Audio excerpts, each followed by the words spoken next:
In 1656, the elders of the Jewish synagogue in Amsterdam pronounced the following judgment. With the judgment of the angels and the saints, we excommunicate, cut off, curse, and anathematize Baruch de Espinosa. With the anathema wherewith Joshua cursed Jericho, with the curse which Elisha laid upon the children, and with all the curses which are written in the law. Cursed be he by day, and cursed be he by night. Cursed be he in sleeping, and cursed be he in waking. Cursed in going out, and cursed in coming in. The Lord shall not pardon him.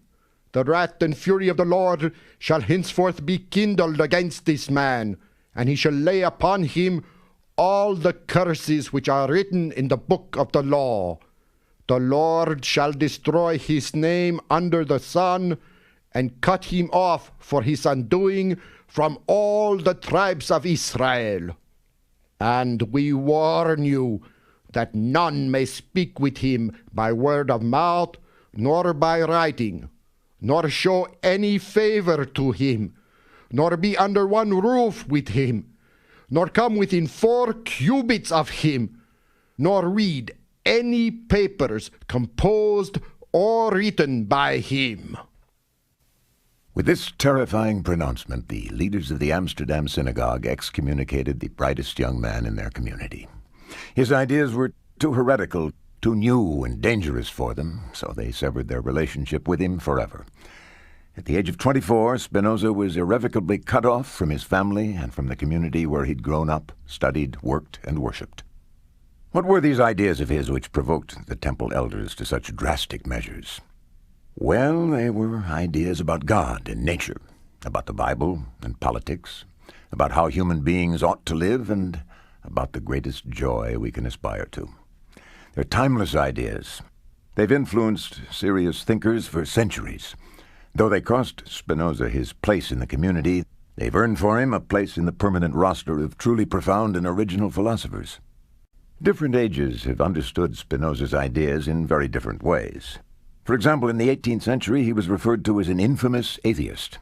In the 19th century, the German author Novalis said of him, Spinoza was a God-intoxicated man. Because of his carefully logical, rational way of thinking, scientists have often found Spinoza to be appealing. Einstein, for example, called himself a disciple of Spinoza. On the other hand, romantic poets have also found in him a kindred spirit. Coleridge and Goethe, Matthew Arnold and Heinrich Heine, all have praised the sensitivity and beauty of his thought.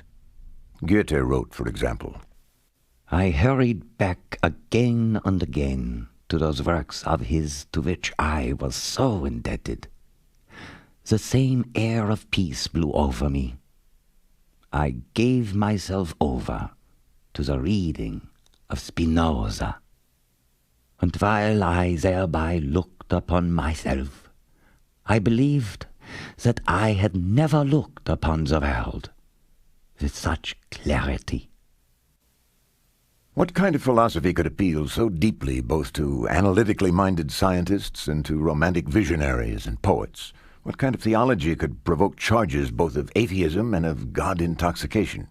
What kind of a man was Spinoza that he could endure the trauma of excommunication and public disgrace, and yet write works which breathe an air of the deepest calm and serenity?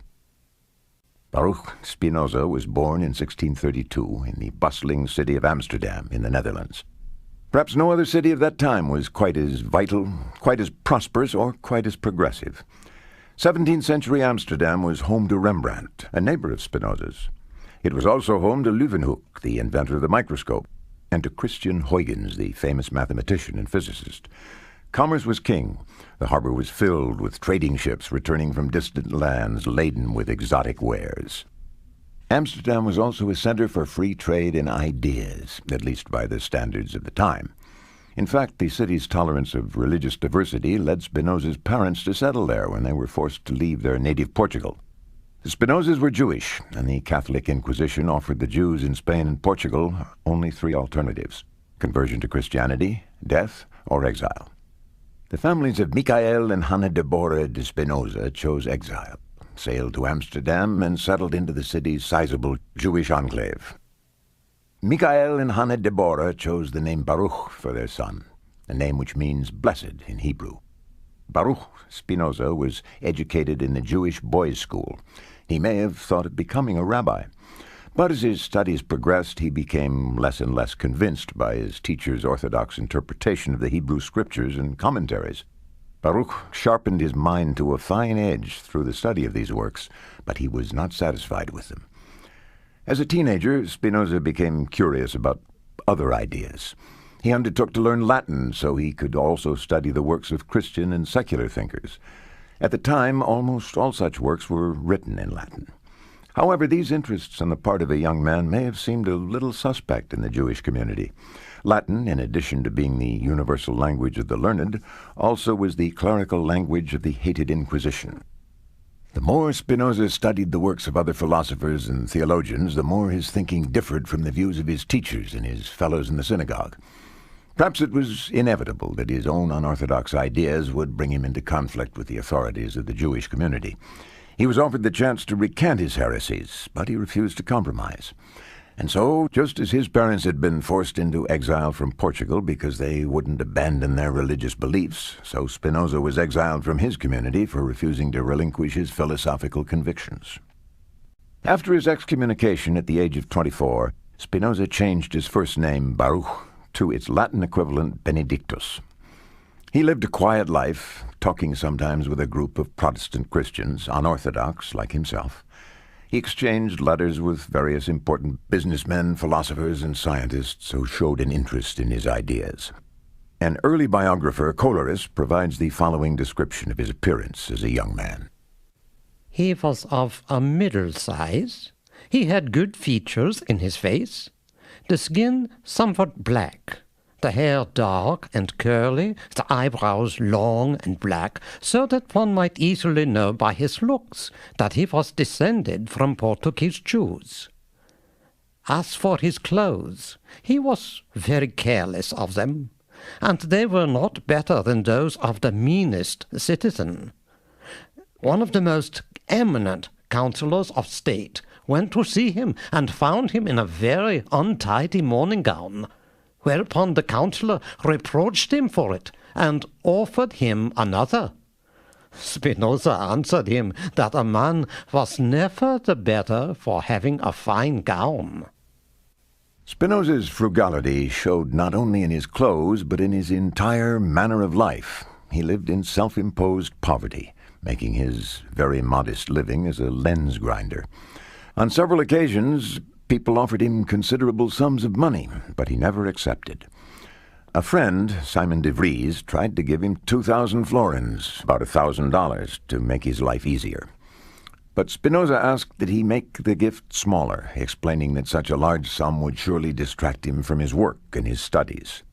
In 1673, Spinoza was approached by a representative of the Elector Palatine, Karl Ludwig, who invited him to assume the prestigious position of professor of philosophy at the University of Heidelberg. Again, Spinoza turned down the opportunity to achieve a comfortable income and great professional status. The invitation had indicated that he would be allowed full freedom of philosophizing, but on the condition that he not undermine the established Protestant Reformed religion. Spinoza replied in a characteristically polite letter. If I had ever entertained a wish to take on a professorship in any faculty, I could have desired no other than that which is offered me through you by His Serene Highness the Elector Palatine, particularly on account of that freedom of philosophizing which the most gracious Prince is pleased to offer, to say nothing of my long-felt desire to live under the rule of a prince whose wisdom all admire. Since, however, it was never my intention to give public instruction, I cannot be induced to embrace this glorious opportunity. In a later passage of the letter, Spinoza voices his deeper concerns regarding the position offered him. I think that I do not know within what limits that freedom of philosophizing ought to be confined in order to avoid the appearance of wishing to disturb the publicly established religion. For schisms arise not so much from an ardent love of religion, but from men's various dispositions, or the love of contradiction, through which they are wont to distort and to condemn all things, even those which have been correctly stated. I have already experienced these things while living a private and solitary life, much more than are they to be feared after I shall have been raised to this honoured position. Thus you see, most honoured sir, that I am not holding back in the hope of some better fortune, but from love of peace.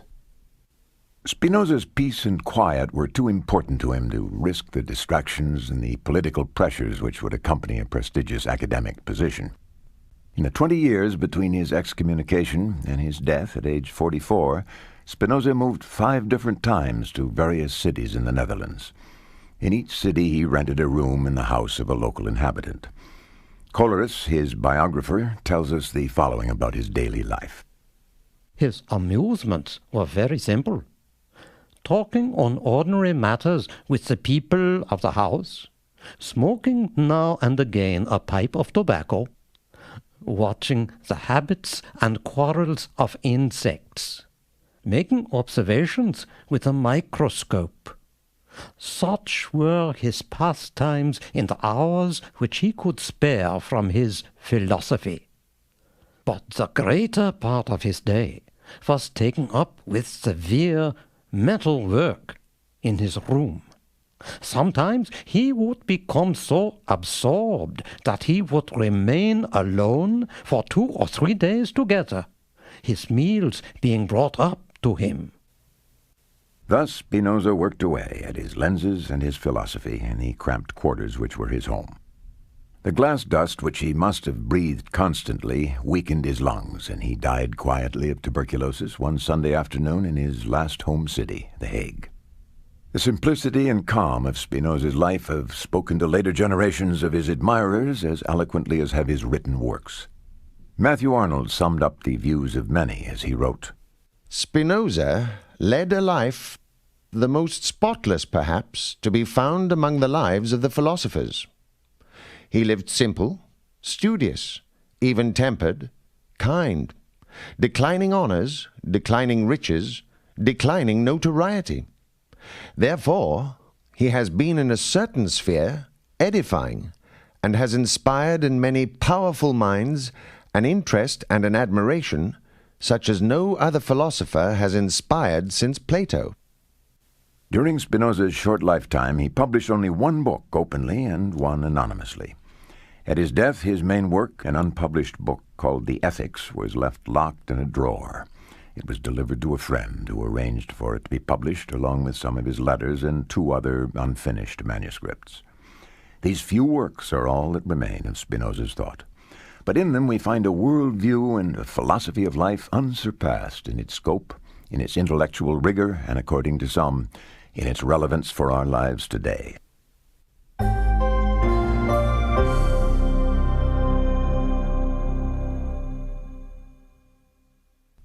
When we reflect that Spinoza's personal convictions cost him his place in the community, his relationship with his family, and the pleasures of wealth and status, we might wonder what motivated him to pursue his philosophical reflections with such tenacity. His works contain very little self-disclosure, but in the opening paragraphs of one of his unfinished manuscripts, he does relate his reasons for pursuing philosophical truth. He says that, like every human being, he was seeking happiness, true, permanent happiness, and that he'd been unable to find that in those things that attract most people's attentions. After experience had taught me that all the usual surroundings of social life are vain and futile, I finally resolved to inquire whether there might be some real good having power to communicate itself, which would affect the mind singly, to the exclusion of all else, whether, in fact, there might be anything, the discovery and attainment of which would enable me to enjoy continuous, supreme, and unending happiness. These words reveal a spirit which is found in many of the great philosophers, a sense that there must be something permanent, more meaningful, and more deeply satisfying than the usual pleasures of social life, politics, or business. Spinoza looks around at the citizens of Amsterdam and sees that most people focus their lives on the search for riches, for honor and fame, or for the pleasures of food, drink, and sex. He suggests that he himself has experienced his share of these things, but that they've left him unfulfilled. Not only are these pleasures unsatisfying in the long run, but they're a source of considerable trouble, even danger. There are many examples of people who have suffered persecution, even to death, for the sake of their riches, and of men who in pursuit of wealth have exposed themselves to so many dangers that they have paid away their lives as a penalty for their folly. Examples are no less numerous of men who have endured the utmost wretchedness for the sake of gaining or preserving their reputation. Lastly, there are innumerable cases of men who have hastened their death through overindulgence in sensual pleasure. Looking at the unhappiness around him, and at the misery often brought by the search for wealth, power, and sensual pleasure, Spinoza noticed a pattern. It seems that our happiness depends upon the nature of the things that we love and devote ourselves to. If these things are inherently unstable and undependable, so too our happiness will be unstable and wavering. If the things we devote ourselves to can't reliably be controlled, then our own happiness will be hostage to the shifting winds of fortune, of the market, or of the opinion of others. In this aversion to fleeting and elusive goals, Spinoza agrees with the wisdom of the ancient Stoics. They held that most human misery occurs because people become emotionally attached to things which are easily lost and which are unreliable or perishable. Spinoza saw that the only way to achieve true and permanent happiness is to find something less changeable and more reliable to focus our love upon. So he embarked on a search for such a thing. Though not without some trepidation, he had no assurances that he'd find what he sought. But find it he did, and in the process Spinoza underwent a kind of transformation that he would later describe as liberation or salvation. What he found was as old as the most ancient religions and as modern as natural science. He called it God, but it had little in common with the Lord of Moses or the Trinity of the Christians.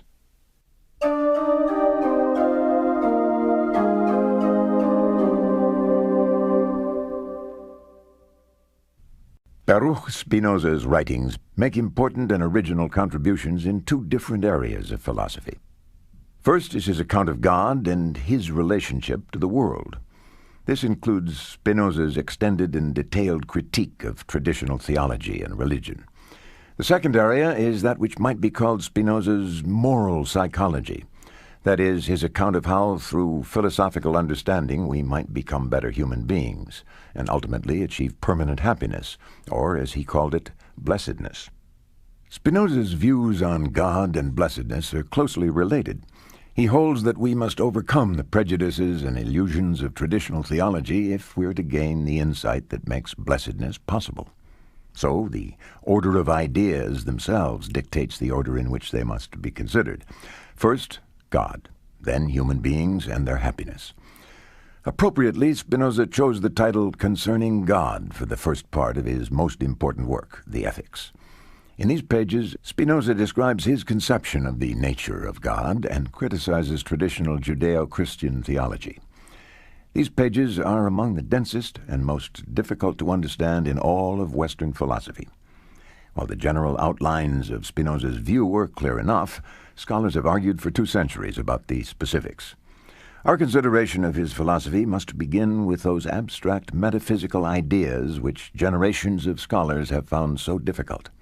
But fortunately, once his general concept of God is understood, the thicket of abstractions dissolves and reveals a worldview that makes sense of nature, of ourselves as part of nature. A philosophical vision emerges that provided Spinoza with the happiness he sought, and which has seemed to many readers, from Coleridge to Einstein, to be as close to truth as philosophy has ever come. A great part of the difficulty in understanding Spinoza's main work stems from the way he wrote it, the actual structure of his exposition. Upon opening the Ethics, the reader first notices not the revolutionary ideas, but the strange form in which Spinoza writes. First come definitions, then axioms, then a number of propositions, each one followed by a proof. The model for this kind of exposition is Euclid's classical text from the 4th century BC, entitled The Elements of Geometry.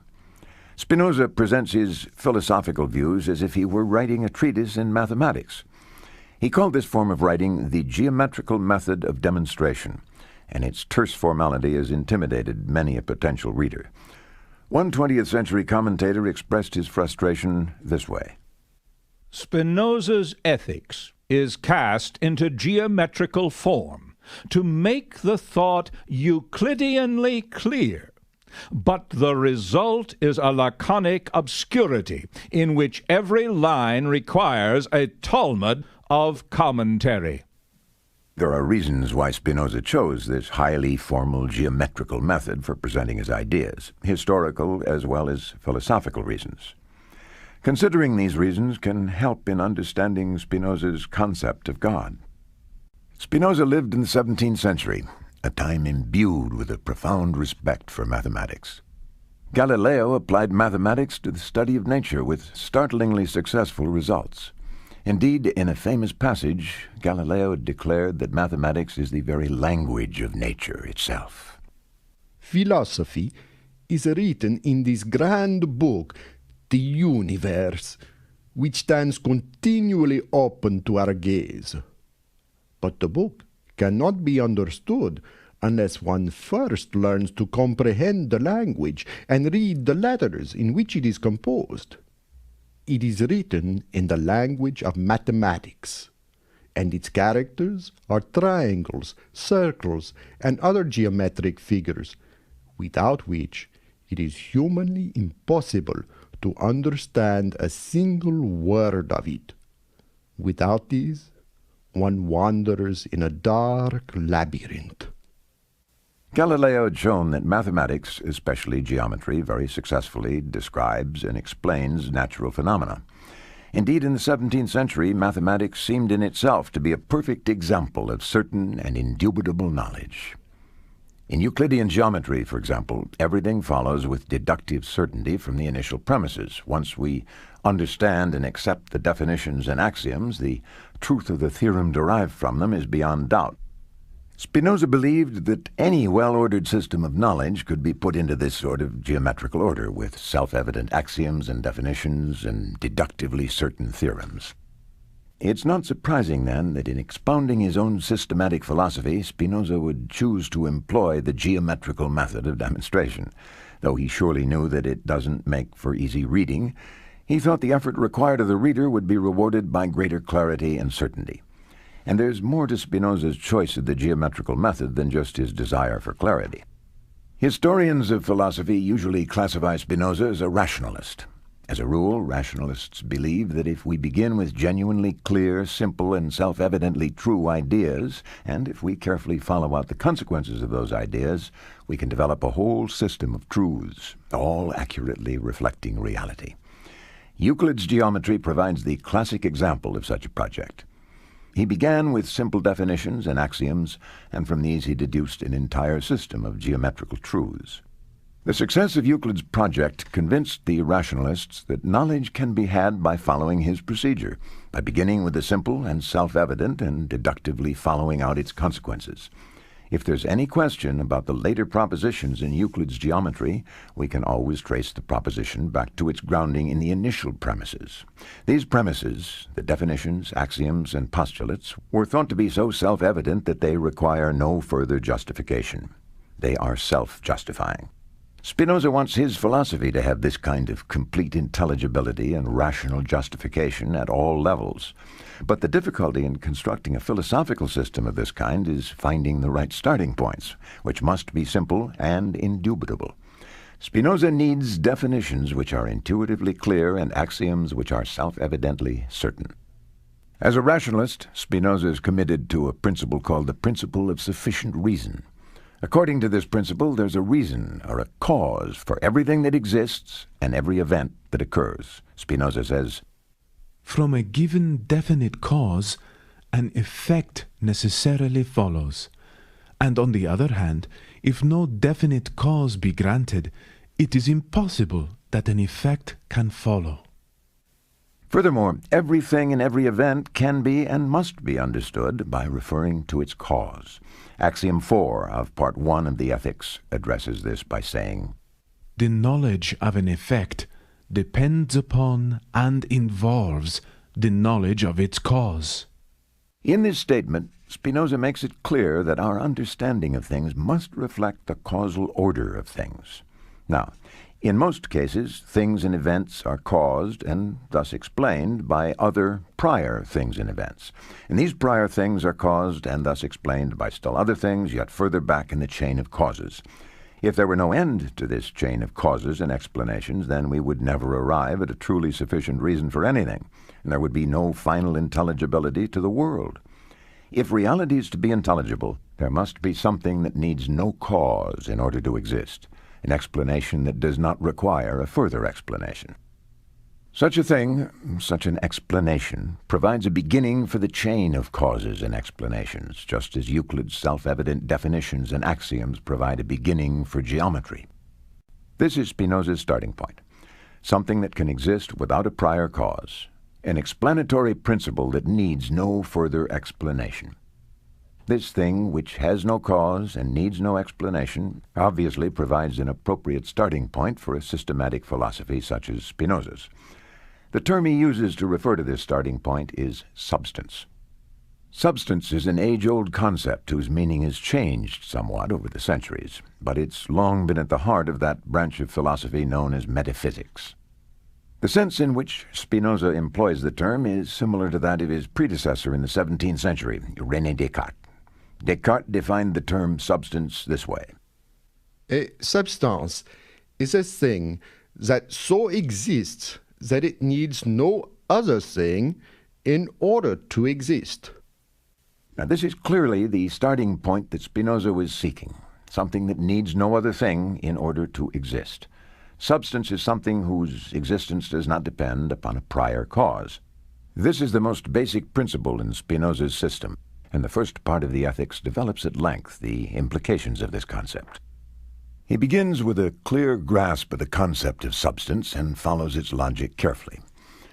Ultimately, he finds only one thing can be independent of all else. He says, once we recognize that there can be only one such thing, we must also grant that everything else is ultimately caused by and dependent upon that one thing. Indeed, all things in the world are manifestations of the one first cause. Spinoza arrives at this sweeping conclusion by analyzing the very idea of substance. First, he argues that a being which requires nothing else for its existence must be an infinite being.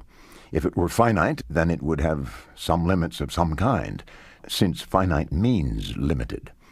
Any limited substance would have to be limited by some other thing. It couldn't be limited by nothing. But if a substance were limited by another thing, the other thing that limits it would partially determine what the substance is. But then the substance would not be independent of all other things, and hence it would not be a substance as we have defined it. Spinoza therefore concludes, Every substance is necessarily infinite. So far, Spinoza's been writing as if there may be more than one substance. But in fact, once we've established that any substance must be infinite, it's easy to show that there can be only one such substance.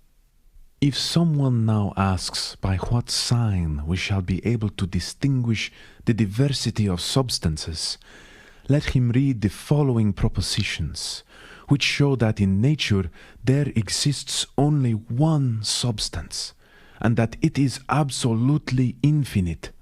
So, a sign would be sought in vain. It follows then, from the infinity of substance there can be only one. If there were a second, separate and distinct from the first, then that second substance, being separate and distinct, would not be encompassed within the first. But there can't be anything that falls outside the compass of an infinite being, for the infinite being would then be limited. The infinite has no limits. So, one substance, there can be no more. This is a somewhat oversimplified version of Spinoza's argument. He'll draw far-reaching conclusions from it, so it's important that we understand it. A modern reader will be tempted to ask here, what brought this substance about? If you ask that, though, you misunderstand the concept. Once again, if substance has its origin in anything else, anything at all, it is not substance. By definition, to exist, substance requires nothing else. Spinoza says of substance that it is its own cause. It is cause of itself. Now this sounds strange to us. We think of cause and effect as a relationship in which the cause precedes the effect. But the kind of causation which Spinoza is talking about is not related to time. Geometry again provides the best example of what Spinoza has in mind. The nature of a triangle is such that its angles always total 180 degrees. Spinoza would say that the nature of the triangle causes it to be true that the angles equal 180 degrees. But there's no time relationship here. The nature of a triangle does not temporally precede the fact that its angles total 180 degrees. The relationship is one of logical implication. It follows from the nature of the triangle that its angles total 180 degrees. But this following from does not involve time. The relationship is like the relationship which holds between the premises and the conclusion of a valid argument. A conclusion follows from the premises. There is no time involved. In saying that substance is the cause of itself, Spinoza is saying that its existence follows from its own nature. It pertains to the nature of a substance to exist. In other words, a non-existent substance is inconceivable, in the same way that it's inconceivable that the angles of a Euclidean triangle do not equal 180 degrees. Its existence follows necessarily from its own nature. Substance is singular. Substance is infinite. Substance is the cause and source of its own being, and substance is eternal as the timeless truths of mathematics are eternal. Having demonstrated these truths, Spinoza doesn't shy away from the next step. Religious thinkers, such as the great philosopher-theologian Thomas Aquinas, had traditionally used the name God to refer to the infinite and eternal first cause. Since Spinoza has shown that, in fact, substance fits this description, he concludes that the one substance is God. His identification of God with substance is a key point in his philosophy, and he uses it to draw startling conclusions in quick succession. First, since an infinite God is all-encompassing, nothing can exist outside of this God. And since things, in order to be understood rightly, must be conceived through their causes, we can understand all things by referring to God as their ultimate cause. Spinoza concludes in Proposition 15 of the Ethics. Whatever is in God, and nothing can be or be conceived without God. There can be no limitations to the infinite. Thus, the power of God, or substance, must be unlimited. Hence, he says, from God's supreme power, infinitely many things, in infinitely many ways, that is to say, all things, have necessarily flowed, or always followed, by the same necessity and in the same way. As from the nature of a triangle it follows, from eternity and to eternity, that its three angles are equal to two right angles.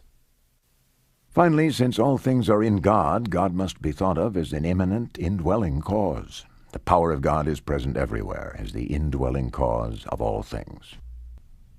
Spinoza's concept of the relationship between God and the world is unusual. All things are in God, and the power of God is present everywhere as the indwelling cause of all things. In Spinoza's technical vocabulary, the relationship between God and the world is the relationship between substance and its modes.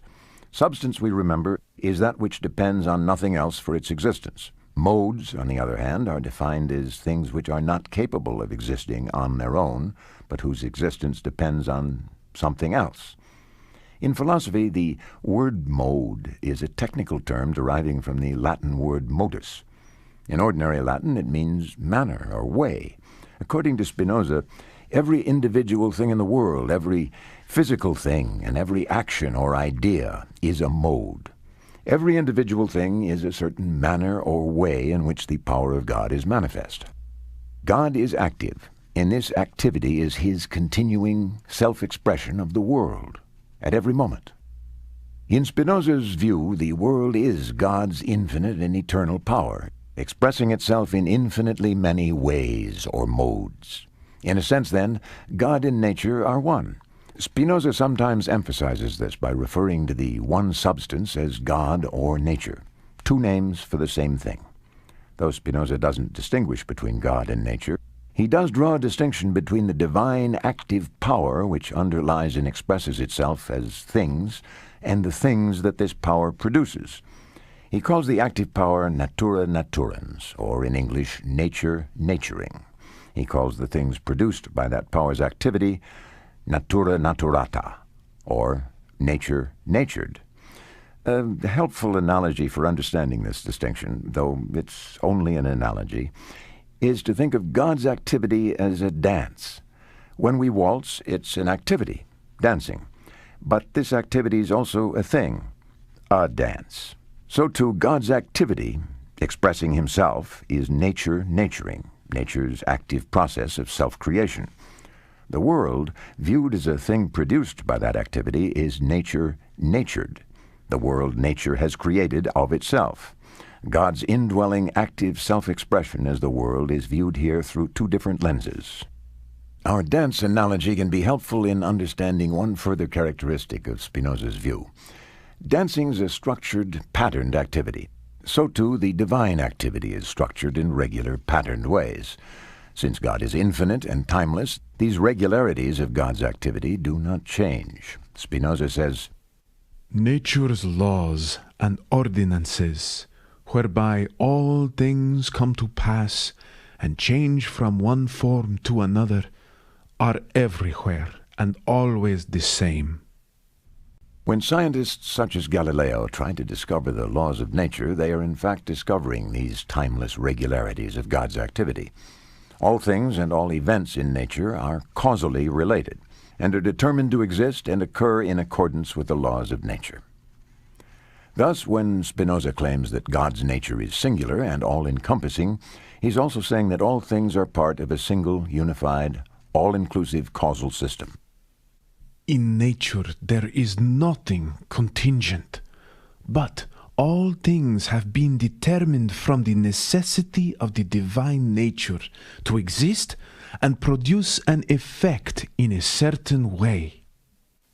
Spinoza argues, too, that since natural laws follow from the infinite and eternal nature of God, or of substance, nothing in the world could possibly be different from the way it is. Things could have been produced by God in no other way, and in no other order than they have been produced, for all things have necessarily followed from God's given nature, and have been determined by the necessity of God's nature to exist and to produce an effect in a certain way. This is Spinoza's unusual concept of God and of the way the world flows from his infinite power. It's a difficult, abstract concept, still much debated by scholars today. Already we can begin to see why certain romantic poets, for whom nature was divine, would find a kindred spirit in Spinoza. It's also clear why scientifically minded thinkers such as Einstein would be drawn to his belief that the universe is orderly, that all things are causally related in a unified system according to the laws of nature.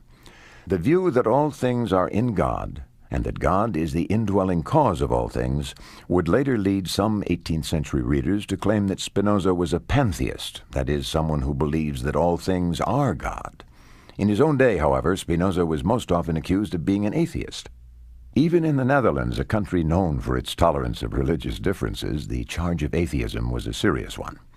Opposing the tenets of traditional orthodoxy was a dangerous undertaking which could lead to prison or worse, and Spinoza's views were clearly not those of the Orthodox synagogue or the Reformed Church. But were the clerics fair in labeling Spinoza an atheist? On the one hand, he claimed that without God, nothing can either be or be conceived, so it seems absurd to accuse him of atheism.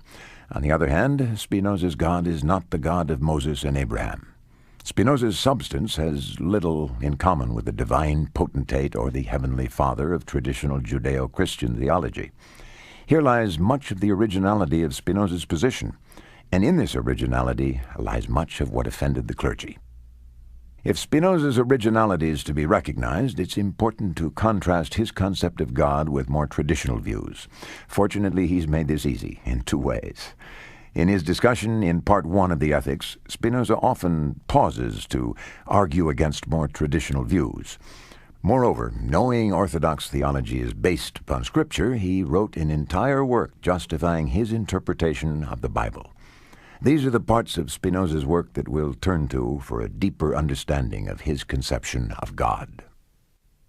In the 17th century, common Judeo-Christian tradition held that God, exercising his free will, had decided some thousands of years ago to create the world. Spinoza thinks that virtually every aspect of this traditional account is demonstrably false. He gives reasons for his conclusions. First, the biblical account is anthropomorphic. That is, it attributes human characteristics to God. Second, this view suggests that God has purposes, makes decisions, and possesses something called free will. Third, tradition views the creation as having occurred at a specific time in the past. Finally, the biblical account suggests that God is distinct from his creation. Spinoza explicitly argues against the traditional view on each of these points. In retrospect, it's no wonder that both Jewish and Christian defenders of the faith were hostile to his philosophy. Their most deeply held convictions about God, morality, and human salvation were based upon the anthropomorphic concept of God they found in the Bible. In denying the existence of such a God, Spinoza seemed to be denying the truth of Holy Scripture itself. The Calvinist clergy's disagreement with Spinoza also involved more than theology alone. In the Netherlands, as in all of Europe during the 17th century, religion was inextricably bound up with struggles for political power. As we will see, to understand the hostility of the Church towards Spinoza's views is to understand something of the political situation in the Netherlands in the middle of the 17th century.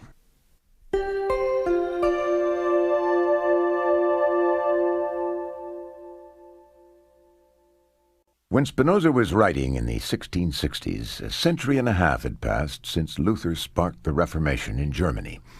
This had been a century and a half of ceaseless war and strife between Catholics and Protestants all over Europe. The provinces of the Low Countries had not been spared the destruction and bloodshed wrought by the wars of religion.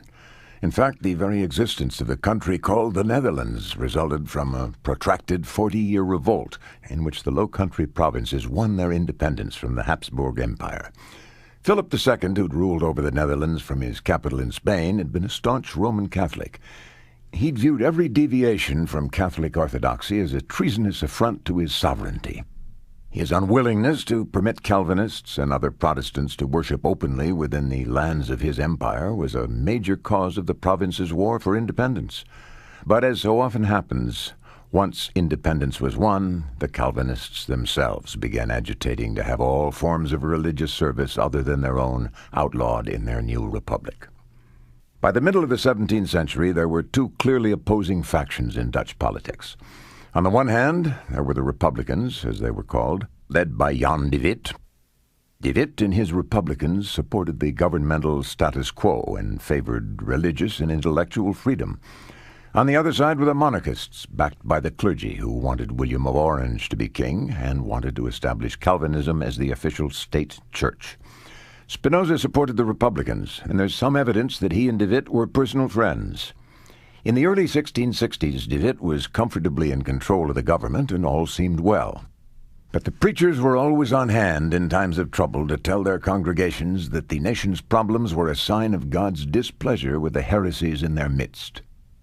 From his letters, it's clear that Spinoza was working full-time on the ethics from 1663 to 1665.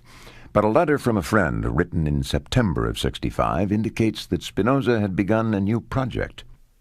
I see that you are not so much philosophizing as, if I may say so, theologizing, for you are writing down your thoughts about angels, prophecy, and miracles. Apparently, the correspondent had learned that Spinoza had broken off his work in the ethics and begun a work with the imposing title Tractatus Theologico-Politicus, a theological political treatise. Spinoza wrote back, explaining, I am now writing a treatise about my interpretation of Scripture. This I am driven to do for the following reasons. Firstly, the prejudices of the theologians, for I know that these are among the chief obstacles which prevent men from directing their mind to philosophy. Secondly, the opinion which the common people have of me, who do not cease to accuse me falsely of atheism. Thirdly, the freedom of philosophizing and of saying what we think. This I desire to vindicate in every way, for here it is always suppressed through the excessive authority and impudence of the preachers. By defending the freedom of thought and expression against the agitation of the clergy, Spinoza was taking a clear stand in favor of the Republicans on the major political issue of his time. The clergymen based their claims on the authority of Scripture, which was seen as divinely inspired and literally and infallibly true. Spinoza knew that to get to the root of these claims, he'd have to investigate the Bible itself in order to ascertain just what authority it has and what doctrines it teaches. So he undertook a full-scale interpretive study of the Scriptures and produced what is now recognized as the first example of modern critical biblical scholarship. This approach does not rely on the clergy or on tradition for interpretation.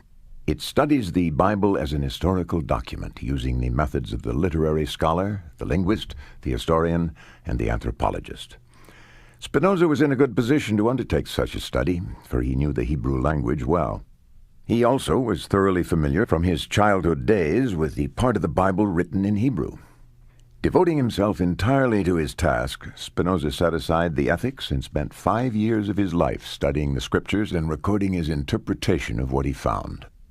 The preface to Spinoza's theological political treatise reminds the reader that in all ages, despotic rulers and demagogues have used superstition, wrapped in the garb of religion, to control the minds and hearts of the multitudes. Spinoza points out that the true teachings of Christianity regrettably have been distorted into pretexts for war and sectarian strife. I have often wondered that people who make a boast of professing the Christian religion, namely love, joy, peace, and charity to all men, should quarrel with such rancorous animosity and display daily toward one another such bitter hatred that this, rather than the virtues they claim, is the readiest criterion of their faith. As different clerics tried to outdo one another in claiming unquestionable divine authority for their difficult doctrines, the people naturally became confused. Spinoza notes that since religious doctrines are so often utterly contrary to reason, the clerics had to argue that divine truth is contrary to our God-given powers of reason. Faith has become a mere compound of credulity and prejudices. Aye, prejudices too, which degrade man from rational being to beast, which completely stifle the power of judgment between true and false, which seem, in fact, carefully fostered for the purpose of extinguishing the last spark of reason. Piety, great God, and religion are become a tissue of ridiculous mysteries. Men who flatly despise reason, who reject and turn away from understanding as naturally corrupt, these, I say, these of all men are thought, oh lie most horrible, to possess light from on high. Noting that most of these dangerous men claim scriptural authority for their divisive doctrines, Spinoza describes his own intentions. I determined to examine the Bible afresh, in a careful, impartial, and unfettered spirit, making no assumptions concerning it, and attributing to it no doctrines which I do not find clearly therein set down. With these precautions, I constructed a method of scriptural interpretation, and thus equipped, proceeded to inquire. Proceeding, he says, as a scientist would, Spinoza undertakes to compare different parts of the Bible, noting similarities and contrasts in what is said and trying to understand the intentions of the authors of the text. Much stands in the way of such a project, he admits. For example, ancient Hebrew had no vowels and no punctuation, so it often admits of more than one reading. Also, to interpret a text with confidence, we need to know who wrote it, at what time, and under what circumstances. Unfortunately, many of these facts about the Bible are not known. Interpretation is difficult without having all the relevant historical information, but Spinoza attempts to find a meaningful and faithful reading by attending carefully to the text itself. A key issue regarding the Bible, of course, is the question of its status as divine revelation. That is, whether the Bible is the Word of God or of men. Traditional claims of its uniquely divine status usually rest on two considerations. First, prophets are credited with divine authority as sources of revelation. Second, the reported miracles are believed to verify the presence of the divine, and to give special weight to the words of the miracle worker. Spinoza discusses each of these at length, beginning with prophecy. Spinoza notes that only Moses is explicitly said to have directly heard the voice of God. The other prophets are said to have received their messages in dreams or visions, or as the Spirit of God came upon them. The imagination is obviously active in dreams and visions, and Spinoza explains at length that the Hebrew word which is translated as spirit is a word with many meanings, including breath, habit of mind, and even life itself.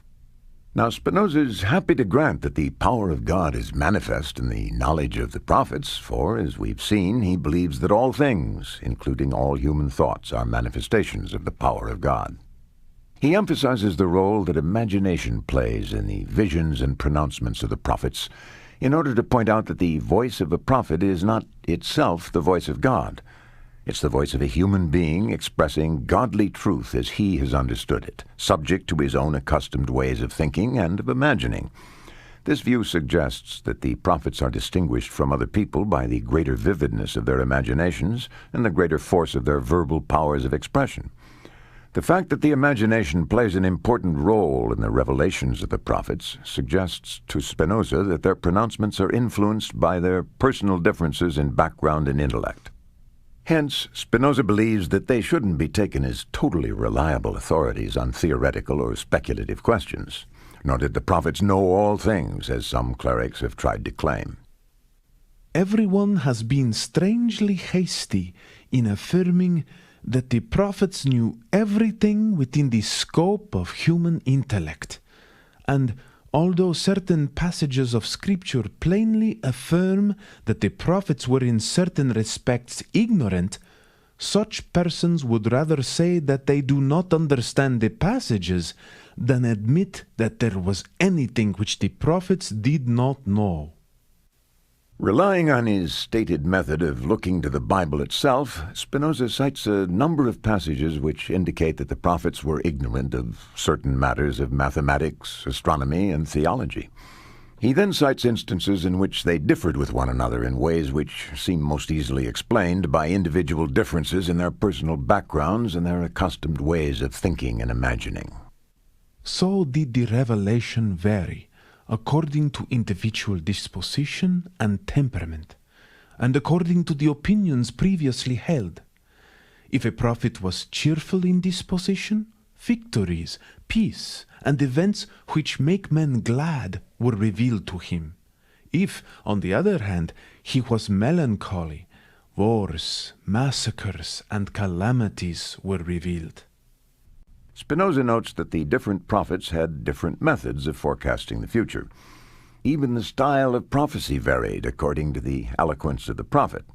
As Spinoza puts it, the prophecies of Ezekiel and Amos are not written in a cultivated style like those of Isaiah and Nahum. Finally, the Scripture reveals that the prophets differed with one another in the actual content of their revelations and the symbols they used to express them. Isaiah saw the glory of the Lord departing from the temple in a different form from that presented to Ezekiel. Isaiah saw seraphim with 6 wings, Ezekiel beasts with 4 wings.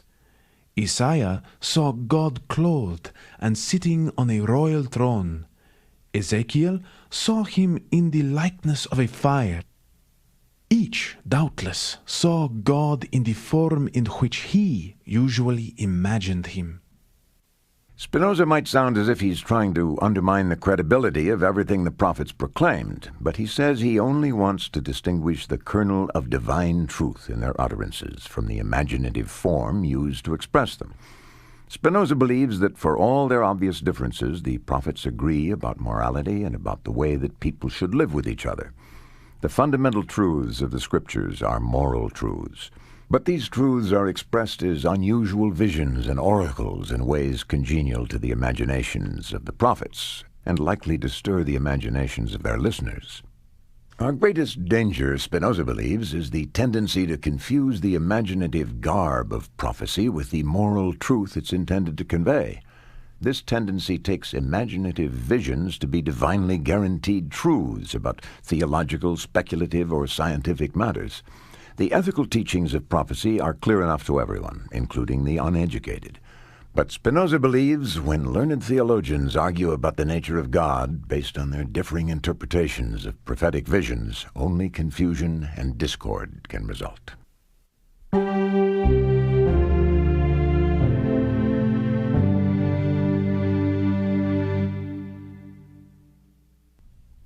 Having discussed prophecy, Spinoza turns his attention to the second authority often used to support the Scriptures.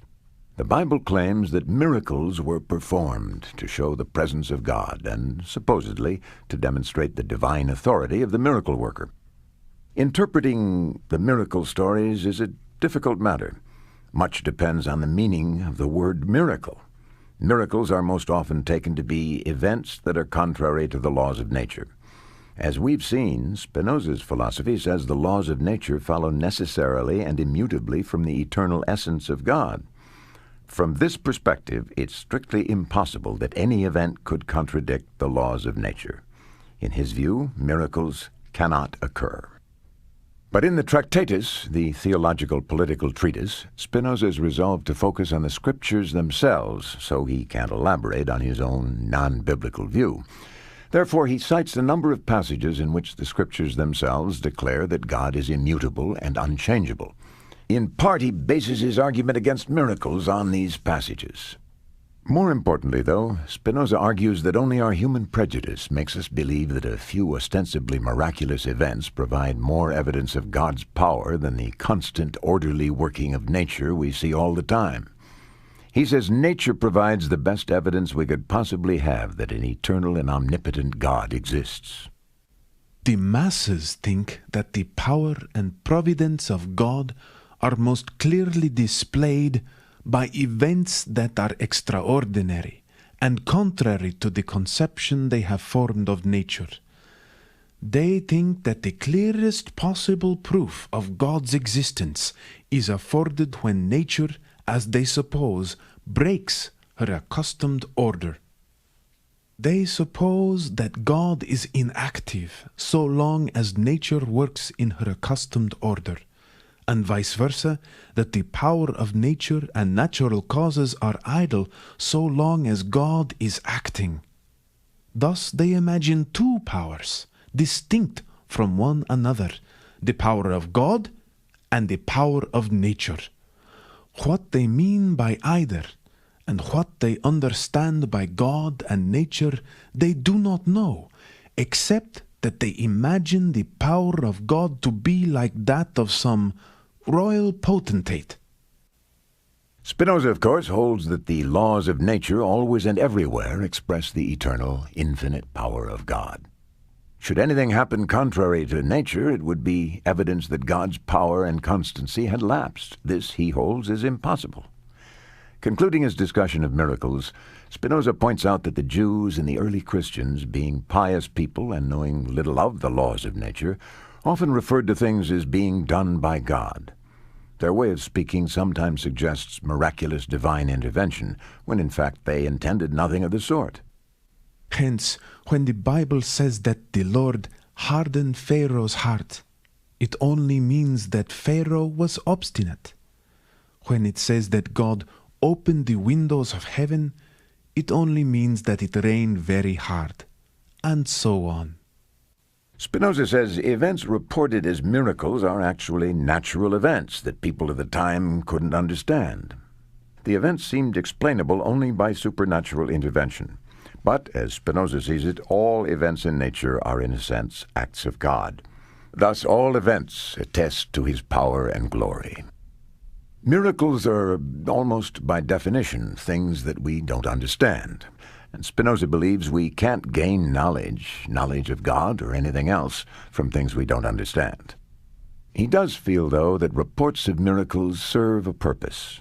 Like the dramatic visions of the prophets, reports of miracles impress on the people's imagination those profound lessons the prophets, Jesus, and the apostles were teaching. These wise, yet simple lessons are about morals and ethics, about the best way to live and the importance of loving God and your neighbor. As we'll see, Spinoza believes these lessons are essential to human happiness. They're truths which can be known by everyone through the power of reason. But most people are more moved by appeals to the imagination, by wonders and strange occurrences. So the great spiritual teachers have framed their messages to teach the minds and the hearts of their hearers. Spinoza adds that these teachers, who taught peace and piety, certainly didn't want rancorous disagreement, even war, about minute interpretation of theological and scriptural questions. Spinoza argues that the important lessons in the Scriptures are quite plain to anyone who reads the text with an open and reverent mind. The Scriptures can't be considered authoritative on matters of science or even of speculative theology. On these matters, the Bible's authors were, not surprisingly, often either silent or in disagreement with one another. Spinoza suggests that people who use the Scriptures to foment discord or gain power over others are clearly not acting in the service of the living God. Indeed, such people undermine the sacredness of the Scripture itself by misusing it.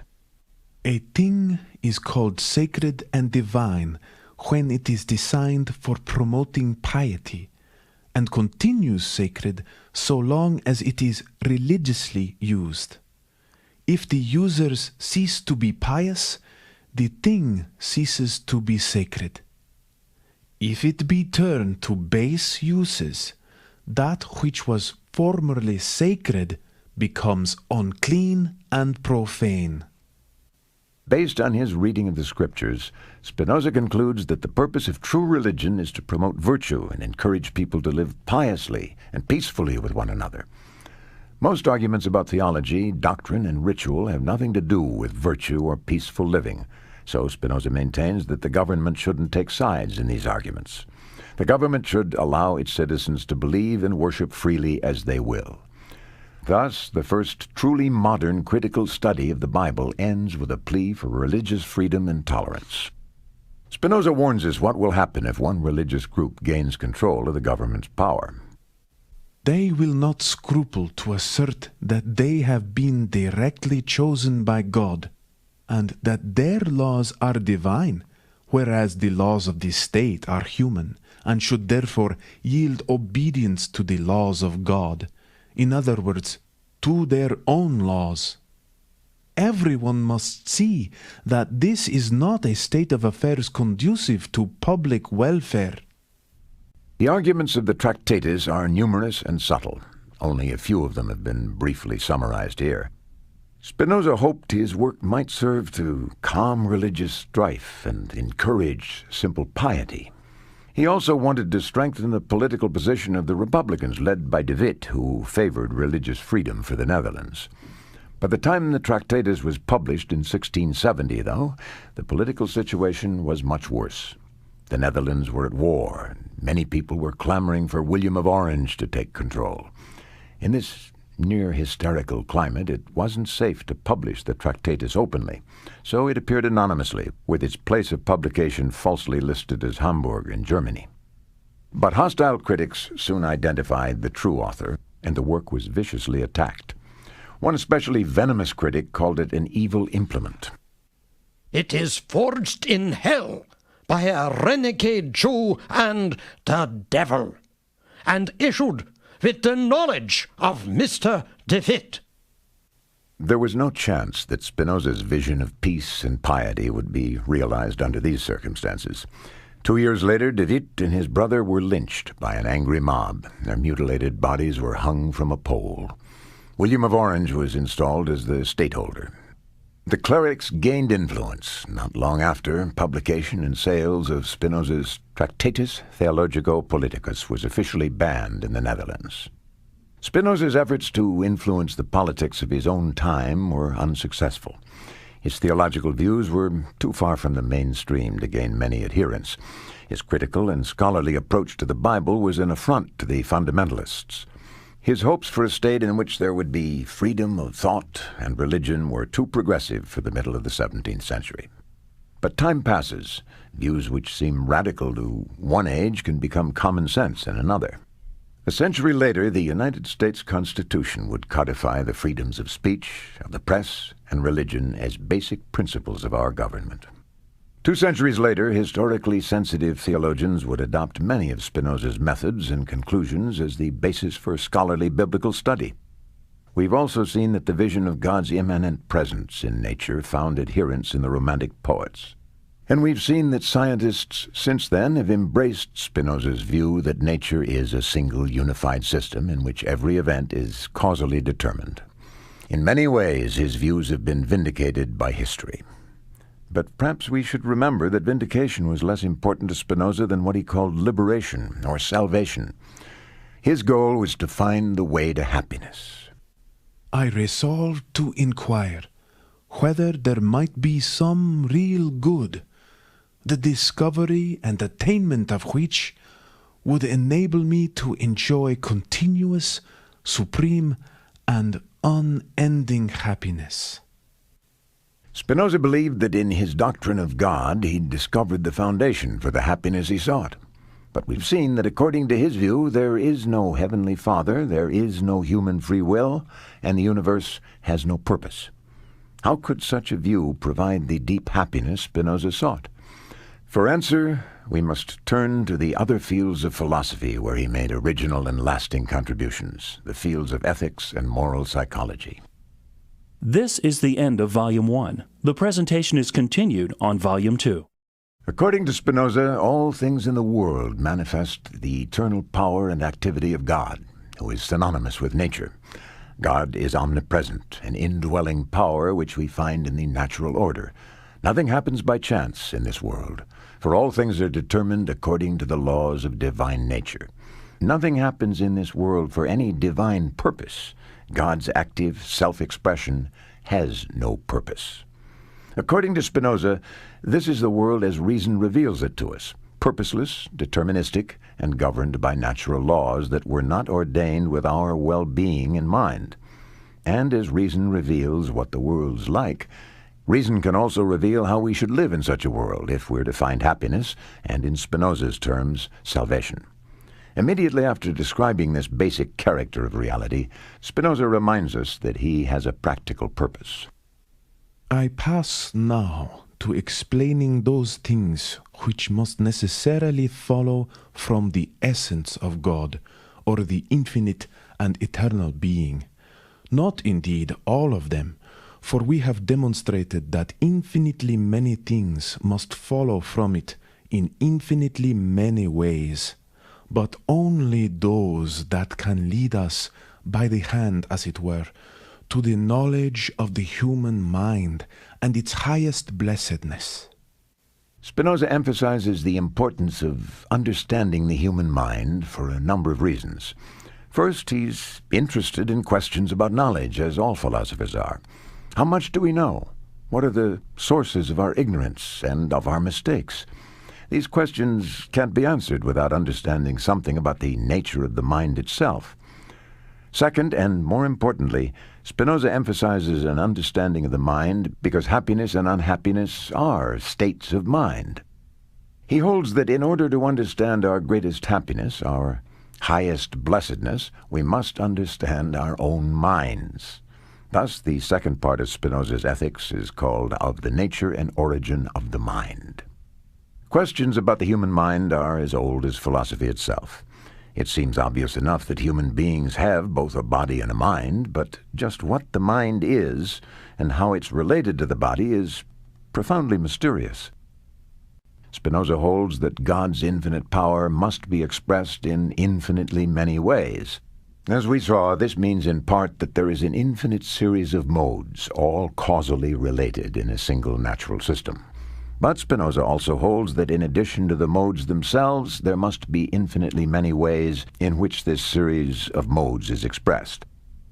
There are infinitely many ways in which the power of God and the modes that flow from that power can be conceived. These ways are called attributes.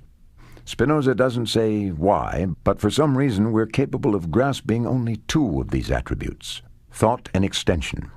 In this way he argues that mental things and physical things are not different substances, but different ways in which the one substance is expressed, different ways in which we can conceive the orderly series of modes. This view has powerful consequences for understanding the mind and the body, so it's important that we make it clear. Spinoza is claiming that God's power is expressed as an infinite, ordered series of modes under the attribute of thought, and is also expressed as an infinite, ordered series of modes under the attribute of extension. The modes, when conceived through the attribute of thought, are known as ideas. When conceived through the attribute of extension, they're known as physical things. But Spinoza emphasizes that this distinction between the attributes does not mean that there are two substances. The thinking substance and extended substance are one and the same substance, which is now comprehended under this attribute, now under that. So also a mode of extension and the idea of that mode are one and the same thing, but expressed in two ways. It follows, then, that the causal order found among the modes of extension will be reflected in the ordered series of ideas. Spinoza confirms this. The order and connection of ideas is the same as the order and connection of things. This means that for every mode of extension, every physical object in the world, there's an exactly corresponding mode of thought. There's an idea of that object. Spinoza sometimes speaks of all the modes of thought together as the intellect of God, or even the mind of God. But we must always remember that terms like the mind of God refer to the infinite order of modes under the attribute of thought, in order corresponding exactly to the order of modes under the attribute of extension. You could say that the order of material things and the order of ideas run exactly parallel with each other. But that'd be a little misleading, since these are not two different orders, but one order of modes expressed in two different ways. One order of modes is expressed as physical objects and as ideas of those objects. Spinoza was not a materialist. He didn't believe that mind somehow arises from matter, though some have mistakenly interpreted him this way. Nor did he believe that material nature is really mental, though some have misread him in this as well. Spinoza believed that mind and matter are two different ways in which the ordered activity of substance is manifest. Having thus laid the groundwork, Spinoza is ready to address the question of the human mind. The mind, according to him, is made up of ideas. It's not a thing which has ideas. The mind is ideas, certain modes of substance expressed through the attribute of thought. Spinoza draws the necessary conclusion. From this it follows that the human mind is a part of the infinite intellect of God. Therefore, when we say that the human mind perceives this or that, we are saying nothing but that God, not insofar as he is infinite, but insofar as he constitutes the human mind, has this or that idea. Our minds are parts of the infinite mind of God. But the emphasis here must be on the word part, for God has infinitely many ideas. God has an idea of each thing in the universe, but our minds consist of only a few of those ideas. Which ones? Which of God's ideas constitute your mind or my mind? According to Spinoza, the ideas that constitute your mind are the ideas of your body. Each individual's mind is made up of those of God's ideas that are the ideas of that individual's body. Spinoza provides a basic theory of what the human body's like and how it differs from other bodies. His theory is heavily influenced by the science of his time, but it's also highly original in describing how living organisms are different from other physical things. In Spinoza's view, the physical universe is made up of infinitely many small corpuscles, rather like atoms, which he refers to as simplest bodies. These simplest bodies are either in motion or at rest, and their motion or rest is determined by their interactions with other simple bodies around them. You get the image of lots of little particles bouncing off one another, determining each other's movements based on the laws of physical motion and geometry. This is all at the level of the smallest bodies, or what might be called the micro level. Our own bodies and the things most familiar to us are larger, more complex physical things that are made up of many simple small bodies. Spinoza calls these macro-scale things composite bodies. He explains them somewhat technically as follows. When a number of bodies of the same or different magnitude form close contact with one another through the pressure of other bodies upon them, or if they are moving at the same time or different rates of speed so as to preserve an unvarying relation of movement among themselves, these bodies are said to be united with one another, and all together to form one body or individual thing, which is distinguished from other things through this union of bodies. So, a composite body exists when its parts maintain an unvarying relation of movement among themselves. This means when a man walks across the street, he remains the same individual even though his physical position has changed. The parts that make up his body all move together, maintaining the same positions and motions relative to one another. And even though today's scientists tell us that the cells that make up our bodies are replaced every few years, still we remain the same individuals, for the cells generally maintain a constant position and motion relative to one another throughout all of the replacements. Spinoza says that every individual thing in the universe endeavors to maintain its own characteristic internal relations of motion, even as it undergoes different changes and influences.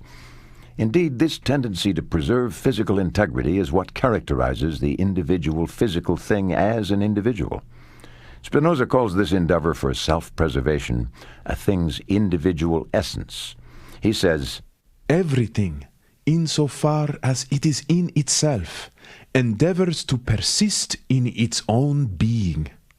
This endeavor is nothing else but the actual essence of the thing in question. This tendency towards self-preservation is nothing strange or magical. It's just the way the laws of nature work together to produce and maintain physical objects and living organisms. Spinoza emphasizes that what can be viewed as a whole individual from one perspective can also be seen as just a part of a greater individual when viewed from the larger perspective.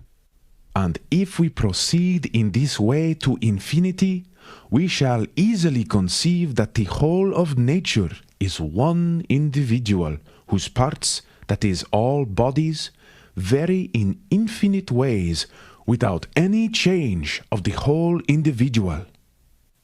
This is Spinoza's remarkably modern view of the physical world. The world's an infinitely large totality, made up of parts which in turn are made up of smaller parts, all the way down to the simplest, smallest particles. The human body in this view is a middle-sized composite body, a complex, finite mode of substance expressed through the attribute of extension. Like all other physical things, it's characterized both by a constant relative motion and rest among its parts, and by an endeavor to maintain its physical integrity in the surrounding environment. The body constantly interacts with things around it. Some of these interactions are essential to its survival, such as food or oxygen. The human body needs for its preservation a great many other bodies, by which, as it were, it is continually regenerated. Some of the body's interactions with other things threaten its survival, for example, encountering wild beasts or drinking poison, and many interactions alter the body slightly without contributing either to its survival or its demise.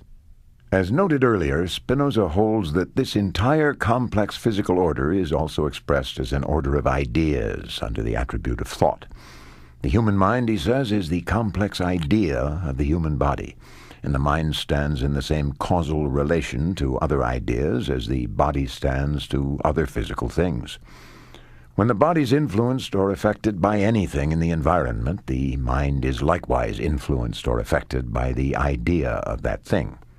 Since the human body can be affected in many ways by many things, so too our minds can be affected by very many ideas of other things. And as we'll see, herein lies the basis of Spinoza's account of human error and human knowledge.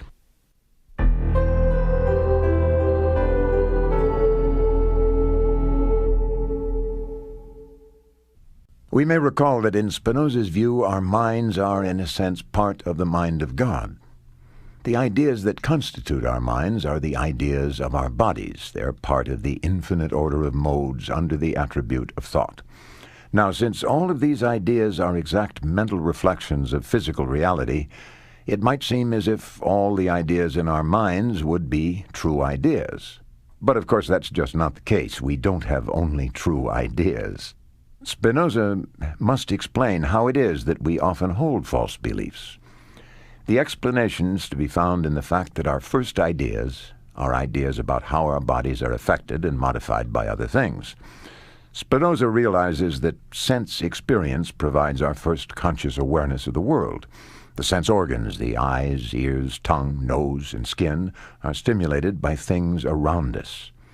These stimulations of the sensory organs, and consequently the brain, are reflected in our minds as different ideas, such as light, taste, or sound. These ideas arising from our senses make us aware of ourselves and the world, but they're highly unreliable as sources of knowledge. Perceptual ideas don't reveal the world to us as it truly is, but only as it happens to affect our senses. For example, our eyes are not sensitive enough to see the minute parts that make things up, nor do our senses reveal how things are caused by other things, according to the laws of nature. Moreover, we see things only from a single limited perspective. It's no wonder that sense perception fails to give us full knowledge of the things of the world. Spinoza emphasizes the way the constitution of our own sense organs, of our own bodies, colors our perception of other things. From this it follows, first, that the human mind perceives the nature of a great many bodies together with the nature of its own. It follows, second, that the ideas which we have of external bodies indicate the condition of our own body more than the nature of the external bodies. When you look at another person, you have a perceptual image, an image that you call an idea of that person. But this doesn't reveal very much about that other person. In fact, your image is not directly an idea of that person at all. Your image is actually an idea of the way in which your body, your senses, are affected by that other person. The makeup of the other person is mixed together with the makeup of your own body in a confused way. Spinoza claims that the partiality and confusion characteristic of our perceptual ideas are the source of all error in our thinking. His account of perception explains why we seem to have ideas that are not true, even though our minds are made up of God's ideas, all of which are true. As we've discussed, our perceptual idea of another person is a true and accurate idea of the way in which our senses are affected by that other person, but it's only a confused, partial idea of that person. Spinoza calls all ideas derived from sense perception inadequate ideas. They're inadequate in that they confuse the nature of our own bodies with the nature of other things. Spinoza refers to inadequate ideas as imagination, or knowledge of the first kind. It's important to note that when he uses the word imagination, he's not only referring to what we call imagination today. For him, all sense perception is imagination. It provides us with mere images of things, not the nature of those things or the causes which produced them. When we look at the sun, we imagine it as about 200 feet away from us, an error which does not consist simply in this imagining, but in the fact that while we imagine it in this way, we are ignorant of its true distance and of the cause of this imagining. For even if we later come to know that the sun is more than 600 diameters of the earth away from us, we nevertheless imagine it as near. For we imagine the sun so near not because we do not know its true distance, but because a modification of our body involves the sun only insofar as our body is affected by the sun. This passage illustrates a number of points. We believe that our perceptual idea accurately indicates the distance between us and the sun because we're ignorant about how perceptual ideas are formed. If we learned more about optics, astronomy, and the physiology of the eye, we might no longer be in error. We would know our perception doesn't give us an accurate idea of the sun. But our perceptual idea wouldn't disappear because we know more about its causes. It was and remains an accurate idea of the way in which our eyes are affected by the sun. The ideas of the imagination are not false in any absolute sense. They're just incomplete and fragmentary because they don't comprehend their place in the overall causal order of nature. Spinoza claims that all falsity in our ideas is really just a matter of such incompleteness and confusion. Falsity consists in the privation of knowledge, which inadequate or confused ideas involve. Spinoza uses this account of inadequate perception to explain what today we would call imagination. For example, when the image of a friend lingers in your mind, even after she's no longer in the room with you, Spinoza believes this is simply because your brain retains an image until something causes it to change. As Spinoza says, if the human body is affected in a way that involves the nature of some external thing, the human mind will regard that same external thing as present to itself until the human body undergoes a further modification which excludes the presence of the said thing. Like most other rationalists, Spinoza profoundly mistrusts the things we learn from the senses. After all, our perceptual knowledge is mediated by our body, which reveals things to our mind only through our body's own idiosyncratic ways. And of course, the human body is just one finite mode, located in one specific place. It's capable of perceiving things only in the ways and in the sequence it encounters those things. Moreover, Spinoza says the body can form only a limited number of clear images at one time. The human body, being limited, is capable of forming simultaneously in itself only a certain number of distinct images.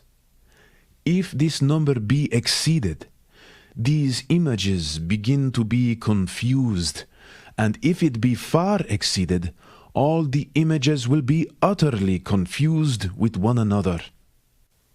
It's not surprising that we can gain no accurate, complete, or objective knowledge of things from such questionable sources as our own fallible bodies. Spinoza sums up his view of the matter by pointing out that if the mind knows things only through sense perception, its understanding is weak. So long as the human mind perceives things only from the common order of nature, it does not have adequate knowledge of itself, nor of its body, nor of external bodies, but only a confused and fragmentary knowledge. He says that most of the errors and mistakes of past thinkers can be explained as confusion caused by the imagination. For example, medieval thinkers following Plato relied on the notion of general essences to explain things. They thought that all horses share a common essence. Call it horsehood, which explains why they're all horses. Spinoza rejects this. He explains that these thinkers developed such ideas because the body is not sensitive enough to register all the slight differences among various horses. The mind forms a distinct image only of what they all have in common. Thus, horsehood doesn't correspond to anything in nature, but only to a confused and indistinct image. No wonder medieval philosophers argued endlessly about these essences. Each person will form universal images of things according to the dispositions of his body. Hence it is not surprising that so many controversies have arisen among the philosophers who have sought to explain natural things by mere images of things. Earlier we noted Spinoza's view that theologians and prophets often disagree with one another because they have different imaginations and therefore differing images of the divine. Now that we better understand his concept of the imagination, we can see why disagreements of this kind come up in philosophy and theology. In light of all the confusion and disagreement blamed on the imagination, we might think Spinoza has nothing good to say about this first kind of knowledge. This wouldn't be accurate for two reasons. First, he observes that our capacity for sense perception, that is, our imagination, exists because the body can be affected in many different ways, yet it still retains its own identity and physical integrity. Spinoza rightly regards this as a sign of the body's organic excellence and environmental adaptability. Second, and more important, Spinoza says that although the imagination is unreliable, it contains the seeds of more adequate and more dependable kinds of knowledge. He holds that the confusions and conflicts caused by the imagination can be overcome and resolved, but only in the second and third kinds of knowledge, which he calls reason and intuition.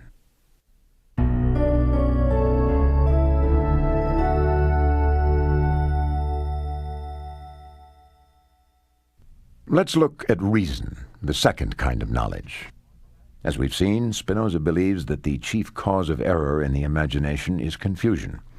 Perceptual images are confused ideas that mix the signals our sense organs send with the nature of the things that send them. But Spinoza also believes there are certain other ideas that reflect characteristics common to all physical things.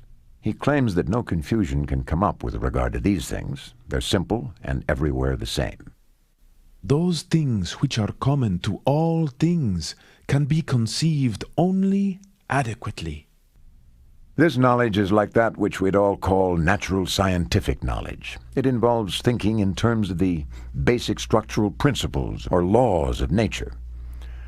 Spinoza calls this kind of knowledge reason, or knowledge of the second kind. It has to be distinguished from the first kind of knowledge, imagination, because imagination is the source of error and confusion. Reason reveals things as they truly are. Spinoza points out some of the characteristics of this second kind of knowledge. He said that all things happen necessarily in accordance with the laws of nature. So reason, which knows things as they truly are, reveals all things to be necessary. It is of the nature of reason to regard things as necessary, not as contingent. From this it follows that it depends only on the imagination that we regard things as contingent. Spinoza also claims that reason knows things in a certain timeless way. It is in the nature of reason to perceive things in the light of eternity. The proof of this is straightforward.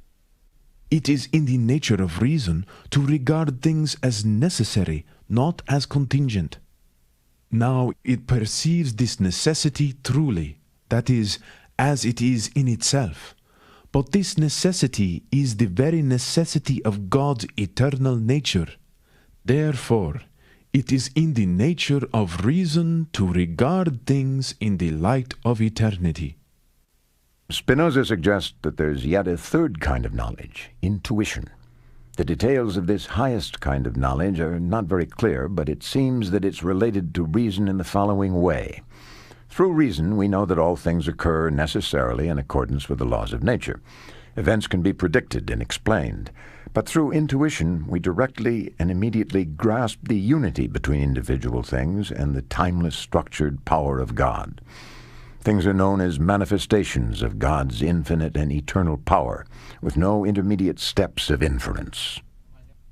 Spinoza says that both the second and the third kinds of knowledge, reason and intuition, reveal things in the light of eternity.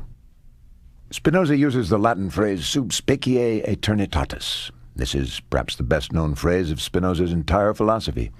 More than any other, it sums up the whole tenor and direction of his thought. He would have us come to understand ourselves as a part of nature. He'd have us understand nature as the timelessly necessary expression of God's infinite, purposeless, and impersonal power. To understand in this way, each of us must overcome the limitations of being one physical body among many.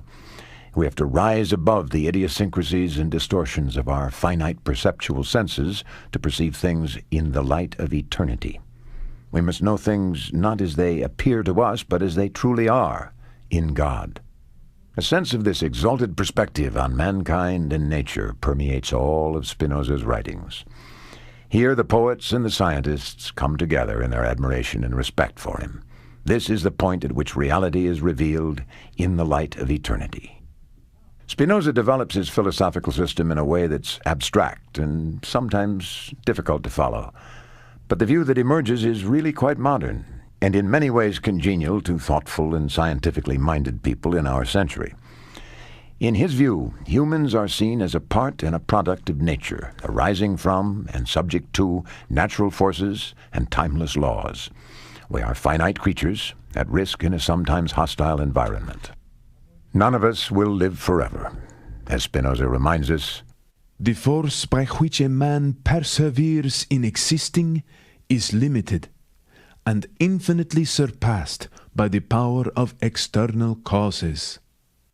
human beings are not gods, nor are we formed in the image of God.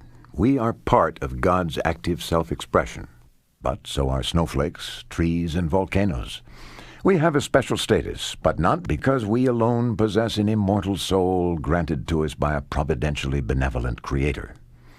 Rather, Spinoza says we are special because our physical makeup is uniquely complex, and our physical complexity is reflected in our mind's ability to perceive and ultimately to understand.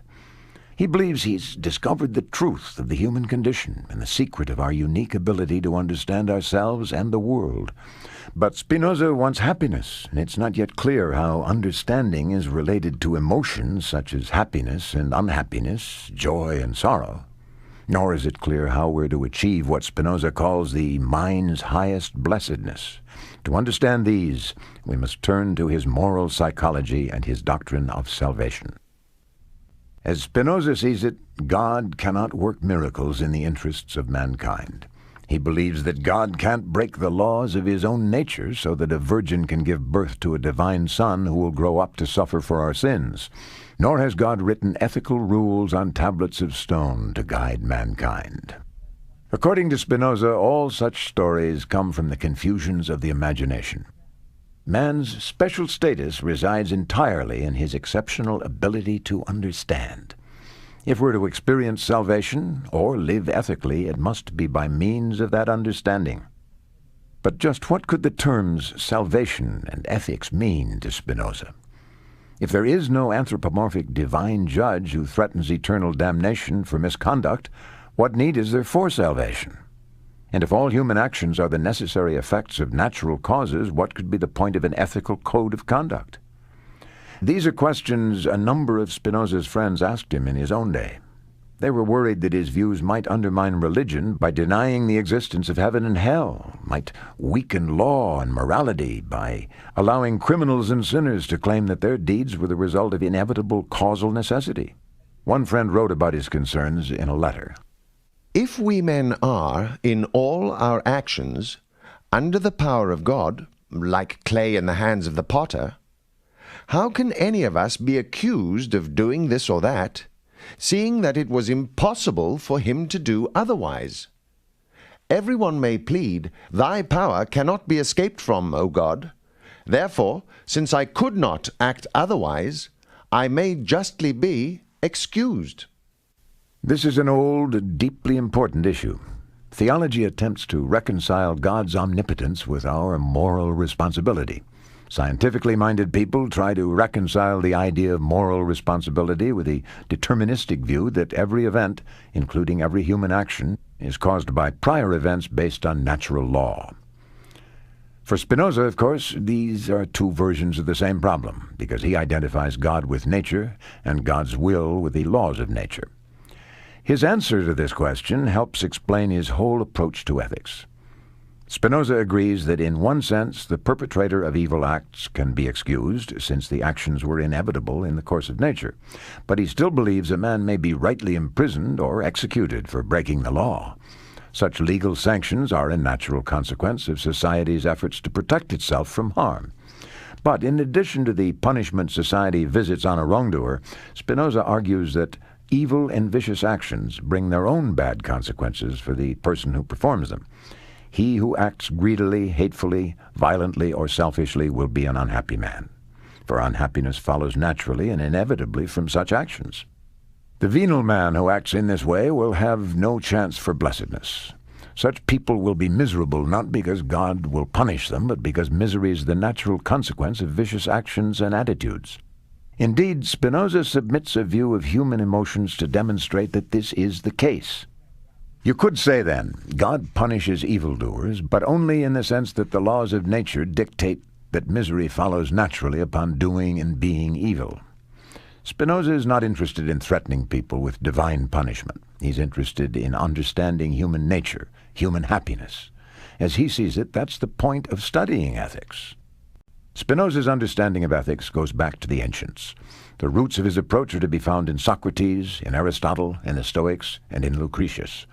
According to these ancient philosophers, the purpose of an ethical theory is to provide guidance in living a good life. The good life is simply the happy life, a life of joy and security, a life without pain, conflict, tension, or strife. These early authors were familiar, as all people are, with the pain of negative emotions like fear, hatred, envy, sadness, and anger. They saw people chasing impossible dreams and living lives of quiet, or not so quiet, desperation when their unrealistic dreams failed to materialize. These philosophers saw how the lack of self-control can lead to disaster and suffering. Fear, hatred, excessive ambition, impulsive actions, these they called unruly passions, and they sought to overcome them. The whole purpose of an ethical theory, as they saw it, is to explain the sources of happiness and of misery in human life, and to offer a plan for attaining the happiness and avoiding the misery. Spinoza agrees with this concept of the purpose of ethics, indeed of philosophy as a whole. As we've seen, he began his philosophical journey in the effort to find supreme and unending happiness. Noting that happiness and unhappiness seemed to be emotions, he tried to understand what emotions are, how they arise. He found that some emotions are pleasurable, others are painful. Most importantly, he found that we can control some while others seem to have us in their control. Like the ancients, Spinoza believed that achieving happiness requires us to overcome those painful emotions that control us.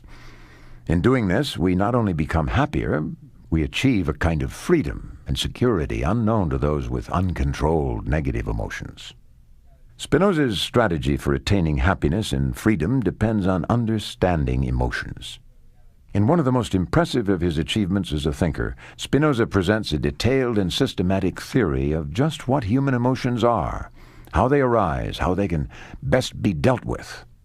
As always, he proceeds in accordance with his geometrical method, basing his claims on what he's already proven regarding God, nature, and the human body and mind. In a striking passage, Spinoza distinguishes his approach from that of the preachers and other moralists. Most of those who have written about the emotions and human conduct seem to be dealing not with natural phenomena that follow the common laws of nature, but with phenomena outside nature. They appear to go so far as to conceive man in nature as a kingdom within a kingdom. They believe that he disturbs rather than follows nature's order. They assign the cause of human frailty not to the power of nature in general, but to some defect in human nature, which they therefore bemoan, ridicule, despise, or, as is most frequently the case, abuse. They will doubtless find it surprising that I should attempt to treat of the faults and follies of mankind in the geometric manner, and that I should propose to bring logical reasoning to bear on what they claim is opposed to reason. But hatred, anger, envy, etc., follow from the same necessity and force of nature as do all other particular things. Thus, I shall consider human actions and appetites just as if it were an investigation into lines, planes, or solids. Spinoza's theory of the emotions begins with the human body as a composite organism. The body is a complex mode of extension whose chief concern is to maintain itself. The body seeks things that will prolong its life, and in the mind, this becomes an idea called desire. As the body interacts with other things in nature, its power to preserve itself intact is sometimes naturally increased. For example, the body may experience an increase in energy. The mind registers this increase in the body's energy as the emotional idea we call joy or pleasure. On the other hand, the body is sometimes naturally affected by other things that decrease its power for self-preservation. The mind's idea of the body's decrease in energy is called sadness or pain. Spinoza will use these three most basic emotions, desire, joy, and sadness, to develop a remarkably subtle and thorough account of human psychology. Since we can't understand how the mind can cause the body to do things, we must explain the body's behavior in purely physical terms. In taking this stand, Spinoza is anticipating modern attempts to explain behavior by studying the physical structure and function of the body and the brain. This was a very radical view in the 17th century, for common sense seems to tell us that the mind causes the body to act. Spinoza knows his viewpoint will encounter resistance. Men can hardly be induced to examine this view without prejudice. So strongly are they convinced that at the mere bidding of the mind, the body can now be set in motion, now brought to rest, and can perform any number of actions which they think depend solely on the will of the mind. However, no one as yet has learned what the body can and cannot do without being determined by the mind, solely from the laws of its nature, insofar as it is considered physical. Spinoza seeks to explain emotion based on the body's interaction with things around it. For example, when something causes us joy, that is, when something or someone causes an increase in our power to preserve ourselves, then we experience love towards that thing or that someone. From this, we can clearly understand what love and hate are. Love is nothing but joy, with the accompanying idea of an external cause, and hate is nothing but sadness, with the accompanying idea of an external cause. One who loves necessarily strives to have present and preserve the thing he loves, and on the other hand, he who hates strives to remove and destroy the thing he hates. The way these emotions arise explains why we love or hate things that have not directly affected us, but which may resemble things that have caused us pleasure or pain. From the mere fact that we imagine a thing to have some likeness to an object that usually affects the mind with joy or sadness, we love it or hate it. These stray loves and hatreds arising from chance similarities can lead to vacillation and conflicting emotions. If we imagine that a thing which usually affects us with an emotion of sadness is like another which usually affects us with an equally great emotion of joy, we shall hate it and at the same time love it. Since we want to preserve the things and people we love because they cause us joy, we will develop loves and hatreds towards other things which hurt or help these objects of love. Every individual is motivated by the desire to survive, so an ethical program will be accepted only if it appeals directly to each person's self-interest. Spinoza is a clear-headed egoist in this regard. The only motives anyone has are self-interested motives. It makes no sense to recommend an ethical doctrine on any other grounds. If people are to be virtuous, it can only be because virtue is in each individual's self-interest. Traditionally, moralists have thought that there's some God-given standard of what is good and what is bad, and that we have a duty to live up to that standard by always choosing what is good. Spinoza, not surprisingly, thinks that this view is confused. He believes the traditional moralists have put the cart before the horse. According to him, we do not choose things because we judge them to be good. Rather, we judge things to be good because we want them. It is clear that we neither strive for, nor will, neither want nor desire anything because we judge it to be good. On the contrary, we judge something to be good because we strive for it, will it, want it, or desire it. And so each one, from his own emotions, judges a thing good or bad. In fact, Spinoza holds that the words good and evil do not refer to any objective characteristic of things in themselves at all. As far as good and evil are concerned, they indicate nothing positive in things considered in themselves, nor are they anything other than modes of thinking or notions that we form because we compare things to one another. For one and the same thing can, at the same time, be good and bad, and also indifferent. For example, music is good for one who is melancholy, bad for one who is mourning, and neither good nor bad to one who is deaf. The traditional moralists had tried to establish a definition of goodness that's independent of people's actual makeup and desires. Spinoza says this was bound to fail. We can be certain of at least one thing. Everyone wants to increase his power to survive. The only appropriate way to use the term good, then, is to refer to those things that will truly make us stronger and help us survive. This is the true good that Spinoza seeks to explain. He thinks it's obvious that people have an interest in controlling their own emotions rather than having their emotions control them.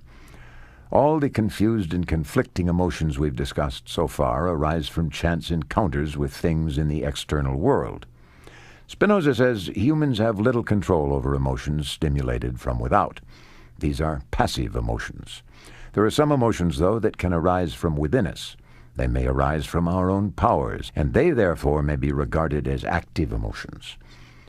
To the extent that these active emotions can predominate in someone's psychological life, he is more in control, and less hostage to the raging seas of passion and the changing winds of fortune. When we discussed Spinoza's doctrine of knowledge, we noted that the higher kinds of knowledge, reason and intuition, proceed from ideas of the laws of nature. These laws are ideas that are adequate in the mind. We reason about things in an order provided by the ideas in our minds rather than imaginatively perceiving things in whatever order they happen to come in contact with our bodies. In this sense, we're more active when reasoning than when imagining, because the order of ideas arises from within our minds. The very increase in activity produced by rational thought is experienced as joy, since it reflects an increase in our own active power. Moreover, since our thoughts are determined from within, when we're reasoning, we're more self-determining, more free. Thus, the active emotion of joy, engendered by reason and understanding, provides a means to counteract the inconstant and erratic impulses of the passions.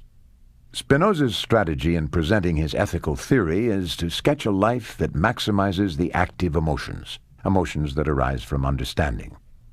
By examining that life, we can determine how a genuinely stable, free person would act. Then we can use these insights as guidelines for developing strength and freedom for ourselves.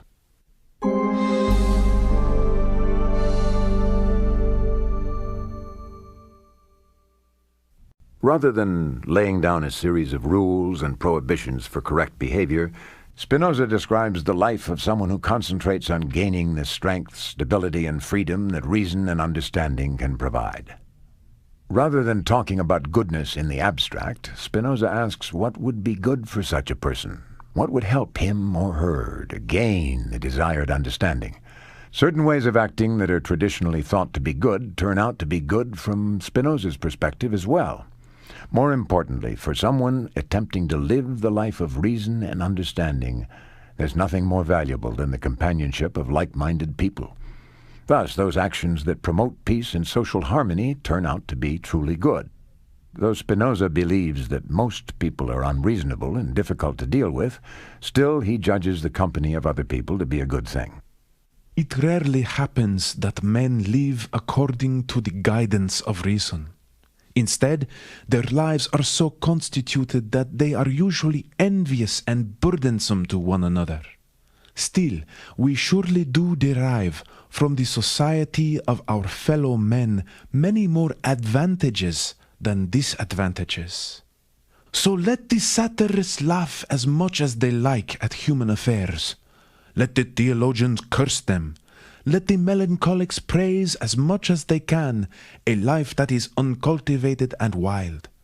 Men still find from experience that by helping one another, they can provide themselves much more easily with the things they require, and only by joining forces can they avoid the dangers that threaten on all sides.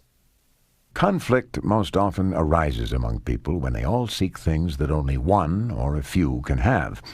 Here, one man's gain is another's loss, a situation that today we call a zero-sum game. But for those who seek understanding, there's no need for envious competition. The greatest good of those who seek virtue is common to all and can be enjoyed by all equally. Indeed, each of us has an interest in encouraging and helping others to pursue knowledge and live reasonably. While discussing social harmony, Spinoza pauses to explain the origins of the state. He says that if everyone were reasonable, there would be no serious conflicts among people. But since most are prey to their unruly passions and hence are often at odds with one another, states and laws have been set up to ensure cooperation and keep people from harming each other. Since emotions can only be checked by other, stronger emotions, the state uses people's fear of punishment to counterbalance their greed, envy, and anger. Spinoza says, In this way, society has the power to prescribe a common rule of life, to make laws and to maintain them, not by reason, but by threats. This society, maintained by its laws and the power it has of preserving itself, is called a state. And those who are defended by its laws are called citizens. the state assures some measure of peaceful coexistence, even among those who are not guided by reason. Things being as they are, Spinoza says the state's a good thing, but he believes that legal enforcement of social cooperation would not be required if everyone recognized the true good and lived according to reason. In recounting how a truly virtuous person lives, Spinoza points out what he sees as important errors in other traditional ethical views. The Calvinists had condemned pleasure, for example. Spinoza says this is needless and harmful asceticism. Pleasure or joy is a good thing, a sign of the body's vitality. Of course, some kinds of pleasure which benefit only a part of the body at the cost of the well-being of the whole are indeed evil. One thinks of the excesses of gluttony, drunkenness, or lust. But Spinoza holds that the Protestants' rejection of dance, of the theater, of art, and other such things is morbid and harmful. It is the part of the wise man, I say, to refresh and restore himself in moderation with pleasant food and drink, with fragrances, with the beauty of green plants, with decoration, music, sports, the theater, and other things of this kind, which anyone can use without injury to another.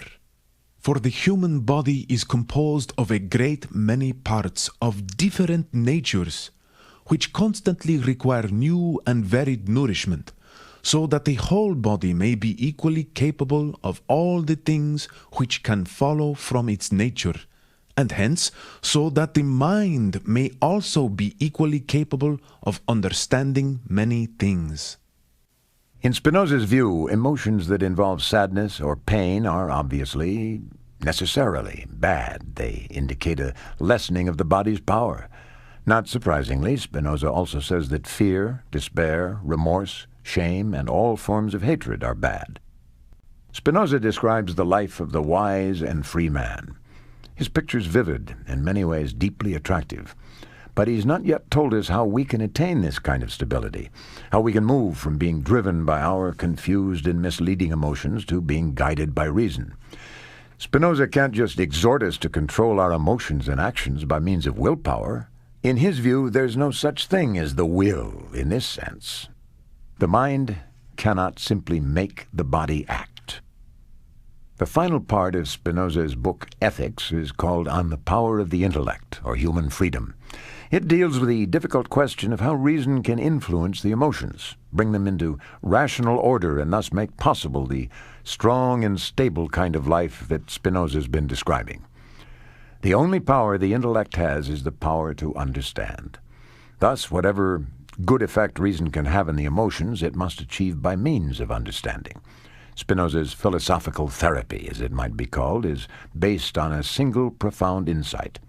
To understand our emotions is to be related to them. That's very different from simply having them. Rational understanding, based on adequate ideas, reveals the causes of our emotional states. And reason reveals all these things to be necessary consequences of the order and laws of nature. Our painful emotions are lessened if we realize that all things are necessary and inevitable.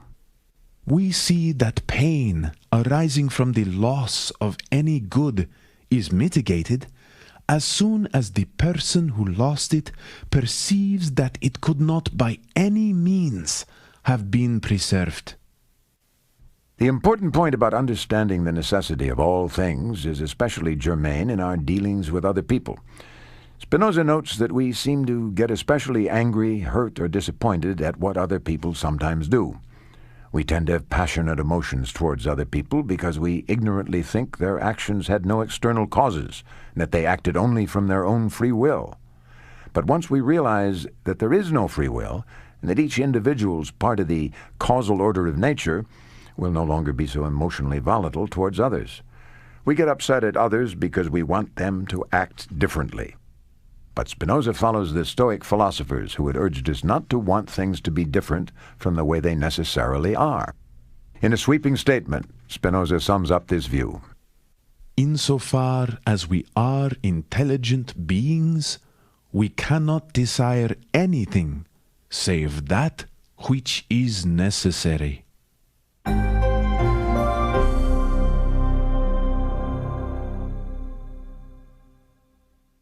A rational, adequate understanding of things, and especially of our own emotions, can ease the destructive power of the passions. Reason reveals things as they truly are, and thus overcomes many of imagination's false ideas underlying the powerful, passive emotions. But Spinoza also maintains that reason and understanding can influence the emotions in an even more direct way. When we think rationally, the order of ideas arises from within our own minds rather than by chance in our encounters with things in nature.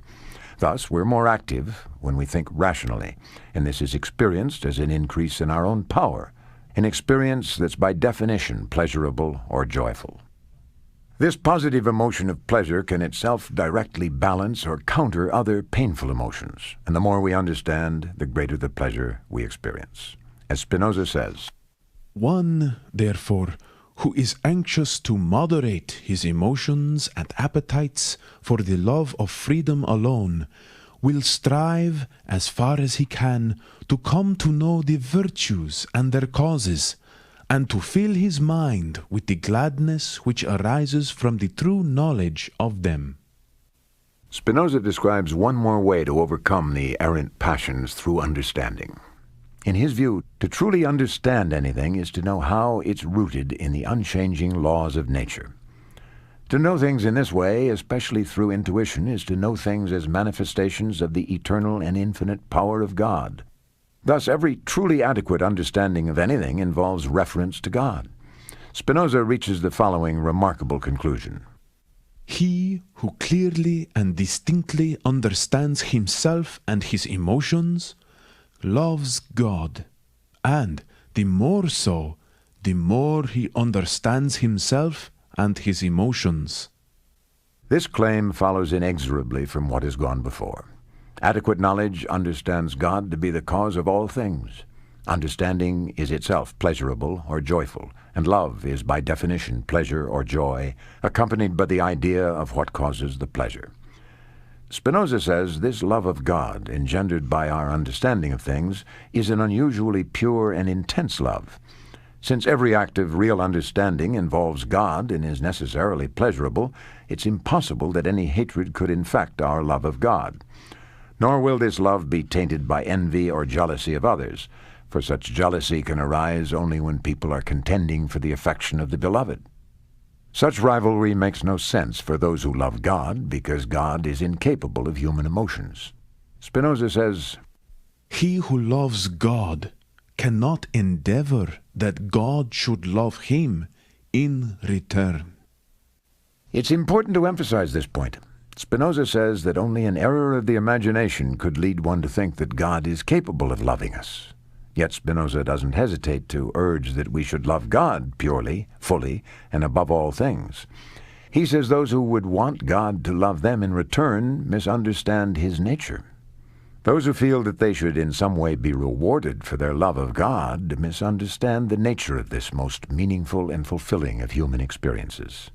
At this point, Spinoza makes a surprising pronouncement.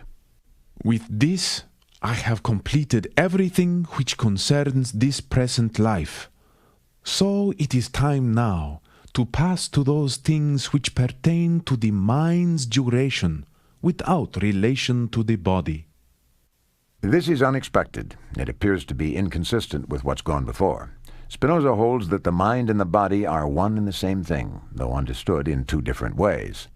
How then can he speak of the mind as if it could exist without relation to the body?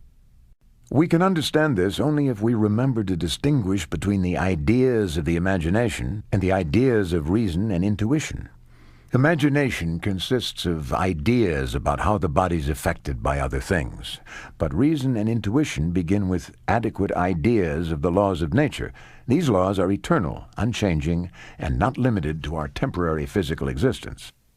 Thus, to the extent that our minds are focused on natural laws and on the way all things follow from God or nature, our minds can participate in the timelessness, the eternity of God.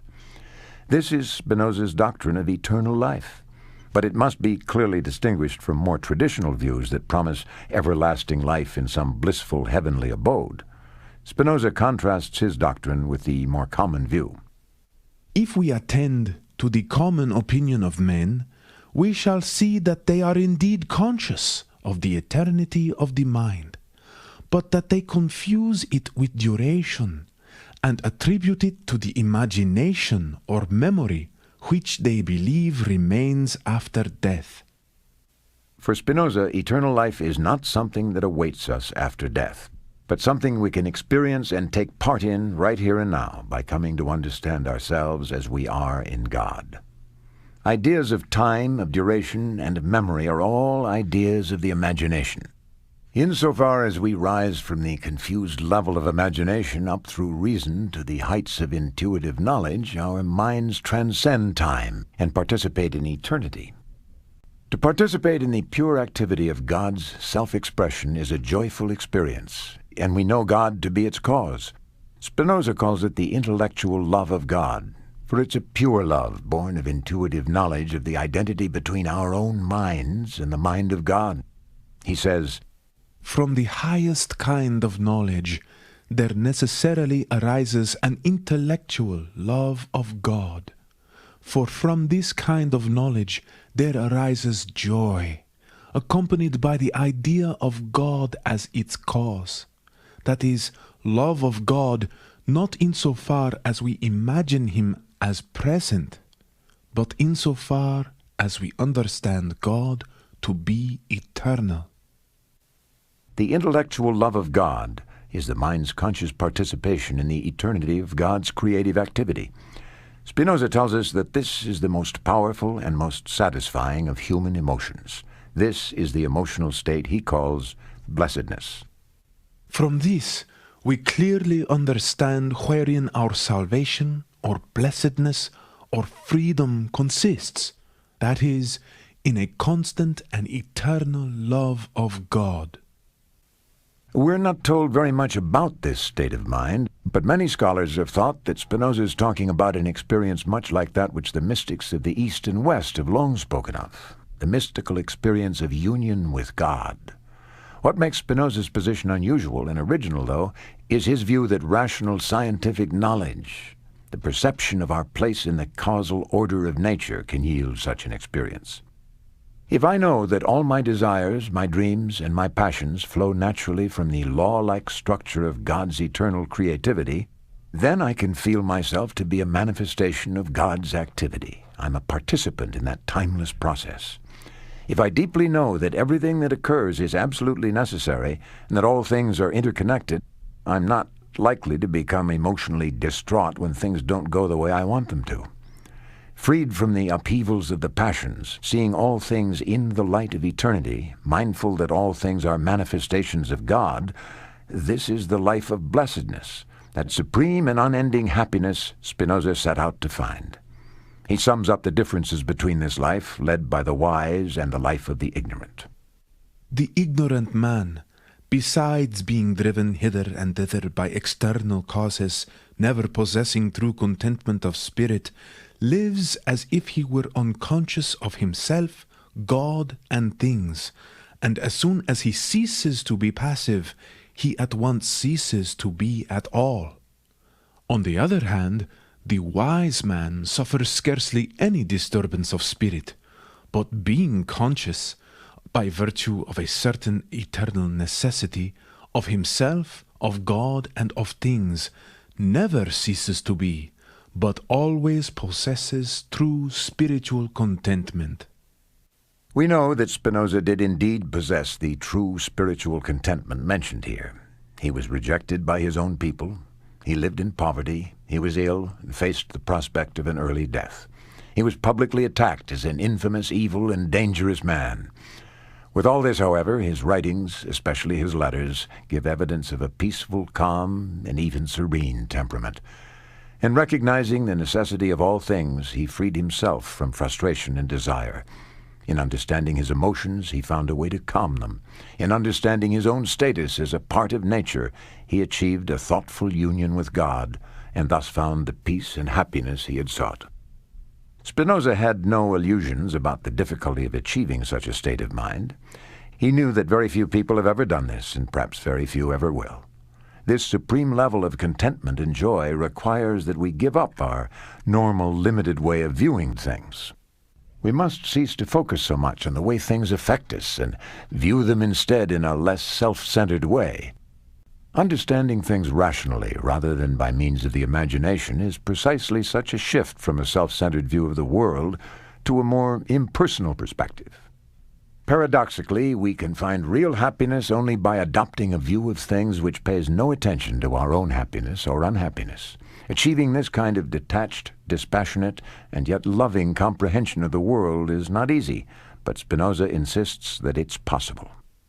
If the road I have pointed out as leading to this goal seems very difficult, yet it can be found. Indeed, what is so rarely discovered is bound to be hard. For if salvation were ready to hand, and could be easily discovered without great toil, how could it be that it is almost universally neglected? All things excellent are as difficult as they are rare. These are the words with which Spinoza closes the Ethics. And they're fitting words for closing our presentation as well. Spinoza's thought is indeed difficult, but his system is one of rare excellence. His ideas have challenged and inspired philosophers, poets, and scientists for 3 centuries since his death. In all ages, there will be thoughtful people who desire spiritual contentment, but who are unable to accept the doctrines of traditional religious faiths. It's likely that in all ages there will be sensitive people who experience awe and reverence at the timeless power of the natural order and at the power of our minds to understand that order. And so it's likely that in all ages there will be people who study and admire Baruch, which means the blessed Spinoza.